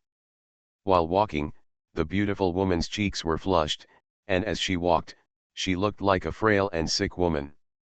Her red lips were moistened and she exhaled bursts of white mist. Together with her slight breathing, it made people daydream. What surprised Yilin the most was that the beautiful woman's long skirt had slits on both sides. Every time she took a step, the white leg flesh was looming through the slits on both sides. Looking further down, the beautiful woman is wearing a pair of cyan embroidered shoes, which are low in front and high in back. They are high-heeled shoes. In this era, they can definitely be regarded as at the forefront of fashion. Last night outside Chang'an Palace, Yilin heard the Queen Mother's voice. For a moment, a hazy outline appeared in his mind. To explain it with the theory of physiognomy theory, it is naturally charming. If you don't see the person, just hear the voice, your heart will melt into your bones. Now that I saw it, it confirmed Yilin's speculation. No wonder Emperor Xiaoyuan was so obsessed with this concubine that she had a charming voice, soft body, and fashionable body. No one could stand her. But the Empress Dowager gave the impression that she was a little too young. According to Xia Xiaoman's description, she had just grown up when she entered the palace. Now more than 10 years have passed, and she must be at least in her 30s. But it seems that time has not left cruel marks on the other's face, and they are still as beautiful as ever. If they stand side by side with Xia Xiaoman, people may misunderstand that they are two sisters. Yilin took a step back. It seems that the beautiful woman is some kind of scourge. Jian Nanchun remained motionless. Xia Xiaoman gritted his teeth. The atmosphere is really weird. No one took the initiative to salute the Queen Mother. The palace maid next to her didn't know why, and her face turned dark. Just when she was about to scold her, the Queen Mother coughed twice and said softly, "Jewer, step back." "Yes, Queen Mother." The palace maid did not dare to make a mistake, lowered her head and retreated outside the door. The Empress Dowager's moist eyes swept over the faces of the three of them. Finally, it fell on Yilin's face, took a deep look, and then looked away. This brief change in eyes was not hidden from Yilin's eyes. In other words, the other party had no intention of hiding it at all. This also made Yilin confirm one thing. It turns out, the legendary suits left behind by Xiao 11 can sense each other. It's not that Yilin unilaterally sensed that the other party was carrying a legendary item. If the other party was carrying a legendary item, he would also be able to sense the aura of the legendary item on Yilin's body. In other words, the legendary strength cannot be hidden. Yilin frowned, so when he was outside Chang'an Palace last night and the immortal killing spear and the Guilai sword were trembling, the Queen Mother was also trembling? "Zhenping, I haven't seen you for 4 years, you have grown up." The Queen Mother smiled slightly. She was calling Xia Xiaoman's princess title, which was extremely formal. But it also brought a sense of joy, which lightened the solemn atmosphere a bit. "Stop talking nonsense." When Xia Xiaoman heard this, her hair exploded. The other party was bullied to her face. She couldn't care less about a showdown. Anyway, she and concubine Shu were not at odds before, and that was the fault of everyone in the palace. Next, everyone knows this. She took a step forward and glared at the Queen Mother angrily. "Why did you come to Yingxiu Pavilion? Also, where did you hide my brother?" "Ah, my brother." Xia Xiaoman was impatient and quick-tongued, and both his brother and younger brother made mistakes. The Queen Mother shook her head. Her manners were elegant and gentle, and her temperament made it difficult for Jian Nanchun and Yilin to be hostile. But they knew that there must be something fishy about the Empress Dowager, so they didn't dare to be careless. While they remained silent, they were also wary of what the other party's purpose was. No one thinks this is a coincidence. Yilin just walked around outside Chang'an Palace last night. Although she finished quickly, the Empress Dowager came the next day. Doesn't this prove that there is something evil in the Empress Dowager? The Empress Dowager smiled slightly. The AI family heard from the commander-in-chief that after 4 years, you, Zhenping, have become a highly skilled monk. It is true that God has blessed me with Dakian, and Dakian's luck should not be cut off. Xia Xiaomen was stunned when she heard this. She had the feeling of using all her strength to punch and finally landing on the cotton, which made her particularly uncomfortable. While the 3 brothers and sisters were silent, the Empress Dowager slowly took out a letter from her sleeve. She seemed to be afraid that the 3 of them would misunderstand what kind of hidden weapon she was going to pull out, so she moved very slowly to retrieve the letter. The letter was yellow, with a seal stamped with wax. The AI family knows that you have many misunderstandings about the AI family. However, Princess Zhenping, when you read this letter, you will understand all the reasons. The Empress Dowager is completely acting out of common sense.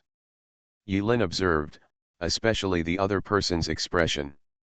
But what makes Yilin feel speechless is that she doesn't know whether the Queen Mother really didn't lie, or whether the other party's level of lying has far exceeded that of Master Lin Yi. Yilin did not read any obvious flaws in the other party's micro-expression. Have a look. Behind her junior sister, Yilin nodded secretly. Under the instructions of her senior brother, Xia Xiaomen, although she was unhappy, still carefully took the envelope from the Empress Dowager. After seeing that there was no danger, she quickly tore off the seal and read the letter inside the envelope. Xia Xiaomen looked at the letter and recognized it. It was a letter written by his younger brother. My brother wrote it? Xia Xiaomen held his breath and read his brother's handwritten letter, line by line, word for word. While Xiaomen was reading the letter, the Empress Dowager's gentle eyes looked at Yilin and Jian Nanchun and smiled at Yilin and Jian Nanchun. There was a hint of apology on her face lightly painted with pink and white.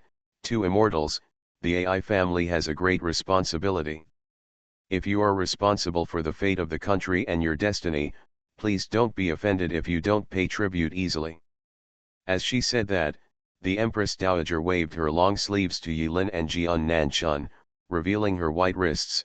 The AI family knows that you 2 have doubts in your heart, and no one in the AI family can argue, but the 2 immortals are not ordinary people. I guess the AI family, whether you have a certain cultivation level or not, the 2 immortals will find out once you find out. She actually took the initiative to let Jian Nanchun and Yilin explore her veins.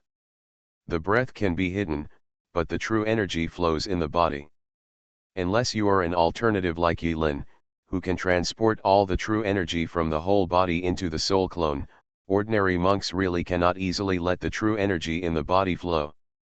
In and out, the breath moves with the heart.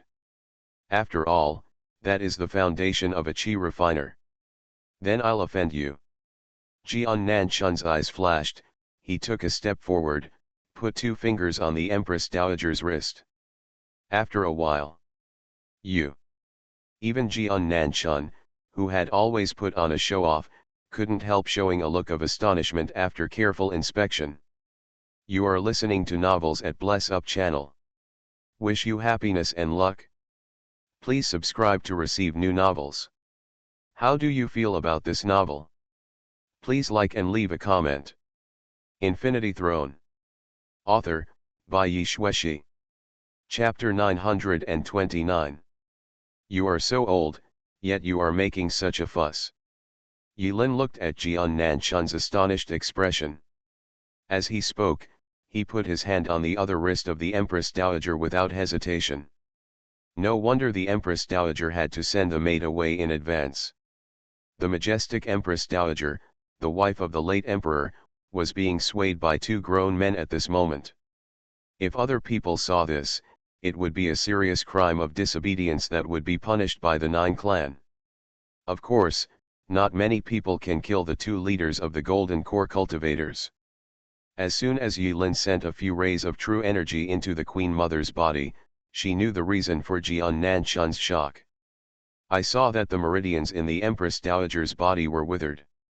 She looked like a young body, but there was an aura of decay everywhere, like an old man in his dying years. It turns out that the Empress Dowager's weakness was not an act, but something was wrong with her body. The two looked at each other and retracted their hands at the same time. Even without communication, they reached a conclusion at the same time based on their own experiences. This Empress Dowager could never be a monk. Jianan-chun is okay. Yilin was even more puzzled. Above the spiritual sea in the hub, two legendary items were still shaking. But the trembling amplitude was far less severe than the one in front of Chang'an Palace last night.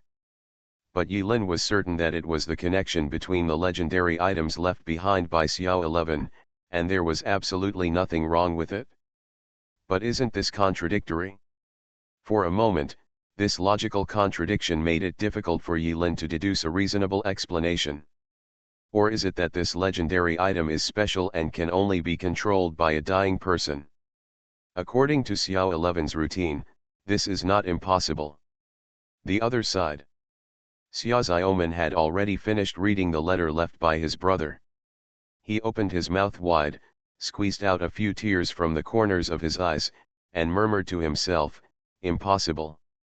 How is it possible? Junior's sister is very emotional right now, and if you ask her, she probably won't be able to figure out the reason."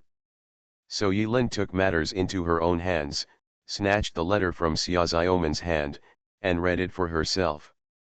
The entire letter seemed literate and infuriated, making it difficult for Yilin to imagine that this was an autographed letter from a Dacian emperor. There is a lot of nonsense in the article, some of which are greetings for Xia Xiaoman's health. After removing the nonsense, the general content of the letter is as follows. To put it simply, Emperor Ji Sheng has been depressed and under great pressure since he ascended the throne. He believes that he cannot manage the Dacian dynasty well. As the conflicts left by the previous generation became increasingly fierce, bandits were raging, demons were rampant, and troubles continued. All these troubles made Emperor Ji Sheng depressed. Yes, although Emperor Ji Sheng did not say that he was depressed in his letter, Yilin felt that he should be depressed. Otherwise, it would never be possible for a powerful leader to write in a letter such depressing words as "I have done nothing in my life." Too weak. Why did Emperor Xia Yuan pass the throne to the youngest and most useless Xia Jishan? Moreover, what made Xia Jishan most mentally and physically exhausted was that after he came to the throne, he did not obey his father's secret order and deal with his brothers. His brothers had long been dissatisfied with Xia Jishan, and several princes planned several assassinations. Although Xia Jishan escaped in the end, the fratricide in the royal family made Xia Jishan frustrated and aggravated. Of his depression. Later, the late emperor left an orphan, 3 sons and 3 daughters. Except for Xia Jishan and Xia Xiaoman, the other 2 princes went to the vassal king respectively and planned to seize the throne with the help of the vassal king's troops. As for the second princess, she married the lord of Lumingguan City and lived a happy life. The third princess gave birth to a son and was lured by her bloodline. She said that she was the orthodox of the Xia family and imitated the other 2 princes to join the weakest King Pingzi. Bobo wants his son to win the throne. Looking at it from the beginning, Yilin finally understood the whole story of the civil strife in the Dacian dynasty. All in all, your circle is really chaotic. If Xia Jishan had been more ruthless when he came to the throne, so many bad things wouldn't have happened. At the end of the letter, there was an unexpected turn for Yilin. Xia Jishan knew that he was useless, but he could not just watch the prosperous dynasty passed down by the late emperor collapse in his hands, so he made a bold decision. In the name of asking for help, he took the initiative to deliver himself into the hands of Chinese King Xia Xin-chen, so that Xia Xin-chen could legitimately raise troops, quell the rebellion, and re-enter Qingdu. Although Xia Jishan had no famous quotes, Yilin could read Xia Jishan's thoughts between the lines. Xia Jishan actually wanted to take the initiative to give up the throne and let his imperial uncle, the extremely ambitious King Zhenyiz, ascend to the throne of Dacian in a legitimate manner. As early as 4 years ago, Xia Jishan was no longer in Qingdu. All the internal affairs of the dynasty were actually controlled by the Empress Dowager in front of her. Xia Jishan was originally a puppet emperor. He was dispensable. Whether he could leave or not would have no impact on the operation of the entire dynasty. So far, except for relevant figures within the court, the people outside had no idea what was going on in the deep palace. There is no such person as Emperor Dakian at all. I see. Yulin returned the letter to the distraught junior sister and looked at the calm Empress Dowager. Whose side are you on? The Empress Dowager sighed softly. Dakian dynasty cannot be without a king. The letter left by Jia has been sent to Zhenping by the AI family. Chaos is coming. All these are human affairs. I hope the two immortals will not interfere. Deep. After saying that, the Empress Dowager let out a violent dry cough. The maid outside heard that the Empress Dowager was feeling unwell and walked in a panic. She quickly protected the Empress Dowager who was coughing violently and sent her back to Chang'an Palace. Yulin squinted as she watched the Empress Dowager's back disappear from sight, until after a long time, the tremors from the legendary items finally subsided. After the Empress Dowager left, Yulin started to have a headache and secretly regretted getting involved in these royal affairs. The lifespan of a monk can easily reach hundreds of years, which is really unnecessary. Yulin looked down at Xia Xiaoman, who was emotionally unstable, and sighed softly. Junior brother Lin, what do you think? Jian Nanchun asked. Yulin chuckled and set up a barrier. Brother Jian, do you know what the highest level of lying is? Jian Nanchun glanced at his junior brother expressionlessly. Ahem, Yulin ignored the question and continued, that is, if taken apart in a paragraph, each sentence is true, but when put together, it is false. When Jian Nanchun heard this, he secretly thought it made sense. He began to try to take apart, combine and analyze what concubine Shu said in his mind. But the Queen Mother's words are in the second realm. Yulin turned around and said, what she said should be true, but she should be hiding something. Yulin was referring to the legendary items. He didn't believe that the Empress Dowager was really a weakling. If that was the case, when he was detecting the breath just now, he had already started to grab the legend, so why stay still for so long? Yulin always felt that this temptress was not that simple. Hearing this, Jian Nanchun rolled his eyes. Translating junior brother Lin's words seems to be, I am the highest state of lying. Yulin asked Jian Nanchun to comfort her junior sister first. Since the Empress Dowager took the initiative, Yulin responded by saying, it's no big deal. At present, Yulin still could not guess the purpose of the Empress Dowager. After thinking for a while, he decided to first find the clue about Emperor Qing Xiaoyuan and follow the clue about Zen Master Kuyet. The long-lost mystery sparked Yulin's fire again. He suddenly felt like he was back in the mysterious and changeable trial world of the past, competing with others in battles of wits and courage. At night. Tianqian Academy. All the students and teachers had gone to rest, and Yulin secretly came to Tianqian Academy. History books, history books, history books. While there was no one around, Yulin arrogantly snapped his fingers and placed a lighting technique in the library. He placed all the 375 ancient books related to history that he had worked so hard to find. In the corridor between the bookshelves, I opened them one by one. Call. Yulin took a deep breath and said in one breath, start work. After saying this, Yulin's wrist lit up with the light of freedom, and she patted her chest, feeling out of body. Moment. The speed of time passing in front of her eyes suddenly slowed down. Like a ruthless computer, Yulin quickly scanned the contents recorded in 375 ancient books into her eyes. Infinity Throne. Author, by Yi Shueshi. Chapter 930. A few days later. After staying up for several nights, Yulin yawned and returned to Yingxiu Pavilion. Even though Yulin, as a transcendent spiritual apostle, the strongest registered disciple of Tianjian sect, and a dignified golden elixir cultivator, could not bear it, he could endure it like this. It seems that he is still a mere human being. Yilin sighed. With the arrival of spring season, the weather is getting warmer and the wind is carrying smooth moisture. I saw Jian Nanchun standing proudly on the eaves, with a calm face, looking into the distance, holding his hands behind his hands to face the wind, and hunting in his robes. When Yilin came back, she was just about to go into her room to catch up on her sleep. Senior brother Jian floated down and asked curiously, "Junior brother, these days you go out early and come back late, and you have no intention of cooking." Junior sister is quite complaining. The translation is, junior sister is not satisfied with the taste of the food in the palace, and she has a strong objection to senior brother not cooking. "I'm busy going to the library to look up information." Yilin subconsciously came up with an unreasonable explanation. "What?" Yilin said in a down-to-earth manner, "Back to senior brother, junior brother is busy looking for clues in Tianqian Academy." "Oh." This time Jian Nanchun understood.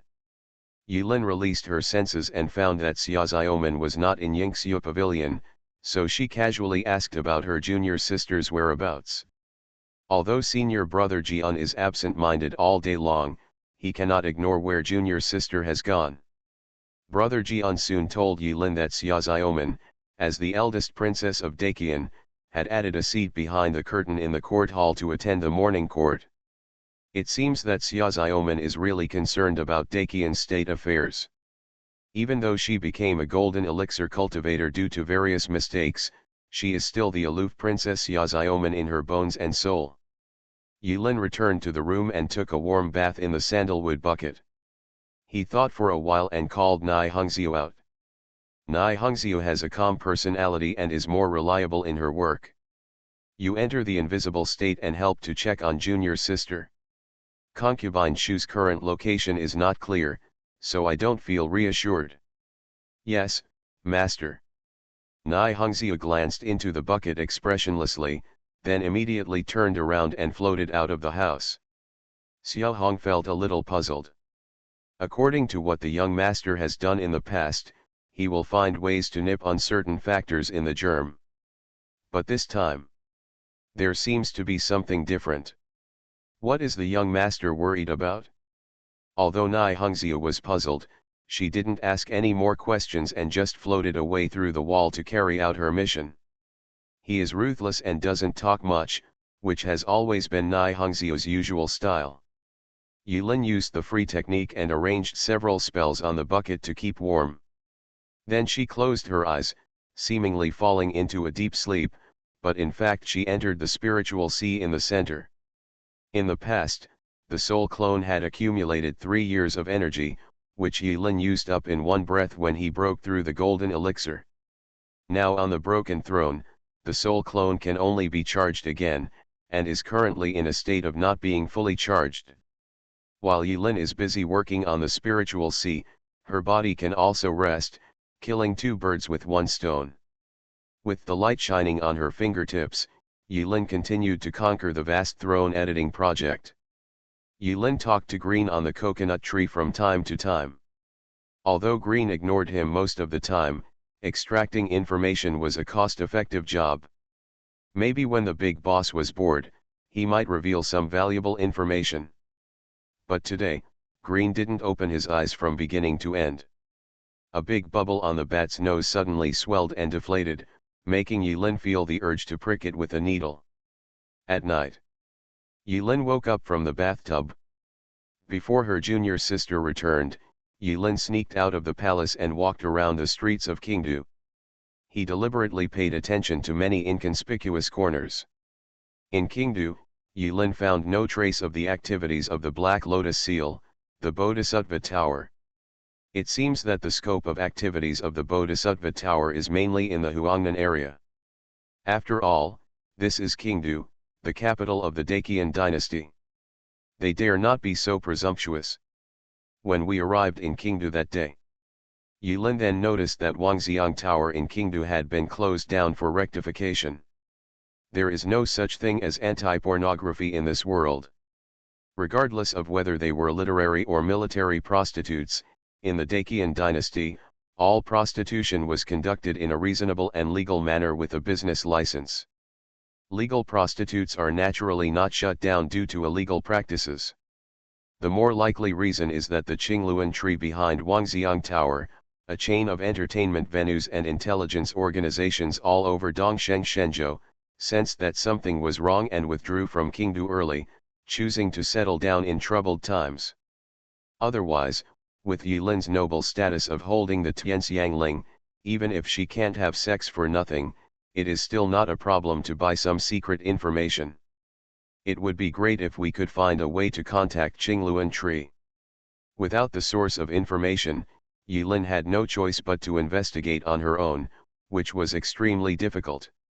After taking a look at the yellow seal on the door of Wangxiang Tower, Yilin sighed and went around to the next street to buy steamed buns. It was the same steamed bun shop where Bao is the best. The unique taste made Yilin know the taste. As for the source of the money, Yilin is not worried at all, it is not legitimate anyway.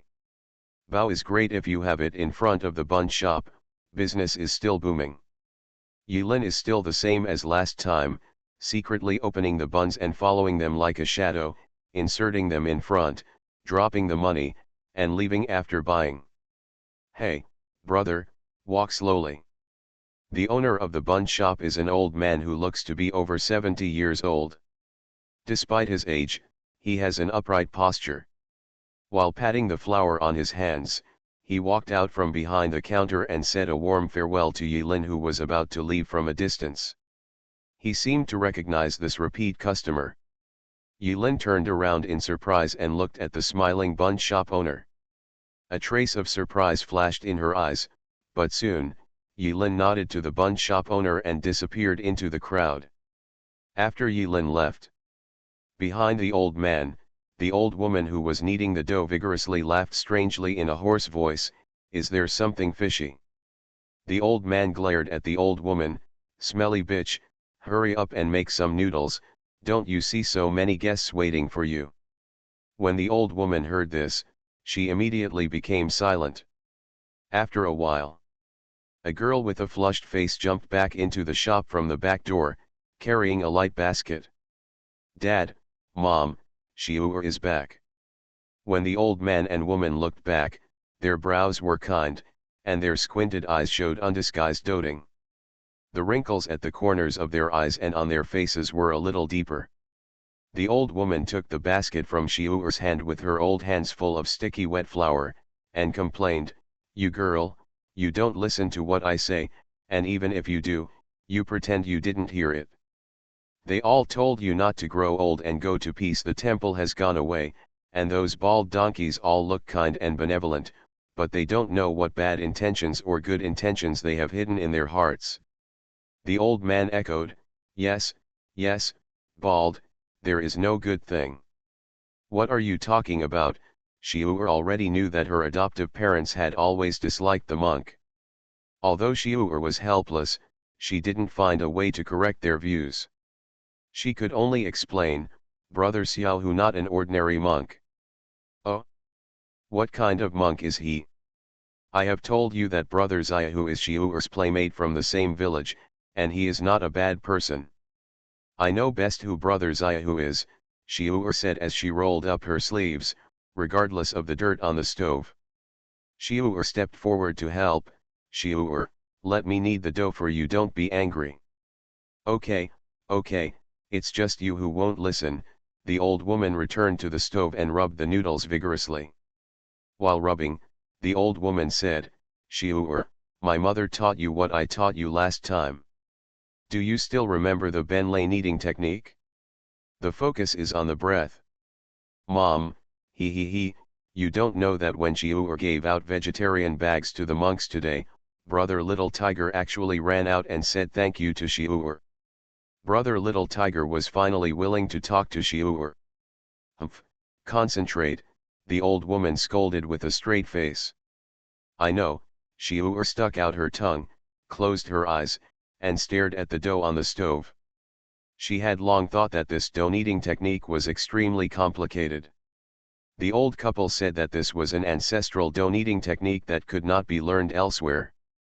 But every time she kneaded the dough according to her stepmother's instructions, her body felt warm and a little cool, so comfortable. Yulin returned to Yingxiu Pavilion carrying several generations of hot steamed buns. Along the way, he thought about the two old men at the bun shop. After stepping into the threshold, Yulin shook his head and smiled. This Kingdu is really a crouching tiger, hidden dragon. Back to Yingxiu Pavilion. Brother Jian is still on the eaves, maintaining the same posture as when Yulin left, with his hands behind his back to face the wind. The clouds are calm and the wind is light. This stop seemed to last only one day. Yulin asked Brother Jian to eat steamed buns. Brother Jian had already gone off grain, so he could eat them or not. But when Yulin took a bite, the fragrance that overflowed was so fragrant that Brother Jian couldn't help but drift down. While the two junior brothers were eating steamed buns, the eldest princess Yazioman returned from abroad in a hurry. "Come on, junior sister, you've come back just in time. Let's eat steamed buns in the same room. It's hot." Yulin shook the bun in her hand towards her junior sister. But Xiaoziaoman didn't even look at the buns. He lowered his head and frowned, and casually replied, "You guys can eat, Xiaoman has no appetite." With that said, Xiaoziaoman hid in the boudoir. Brother Jian and Yulin looked at each other and saw shock in each other's eyes. Junior sister usually fights for these buns, but if she doesn't get them, she will rush to draw her sword and freeze them blindly. But today, junior sister is so abnormal, there must be something weird in it. Nai Hongxiu's looming figure followed Xiaoziaoman back to Yulin.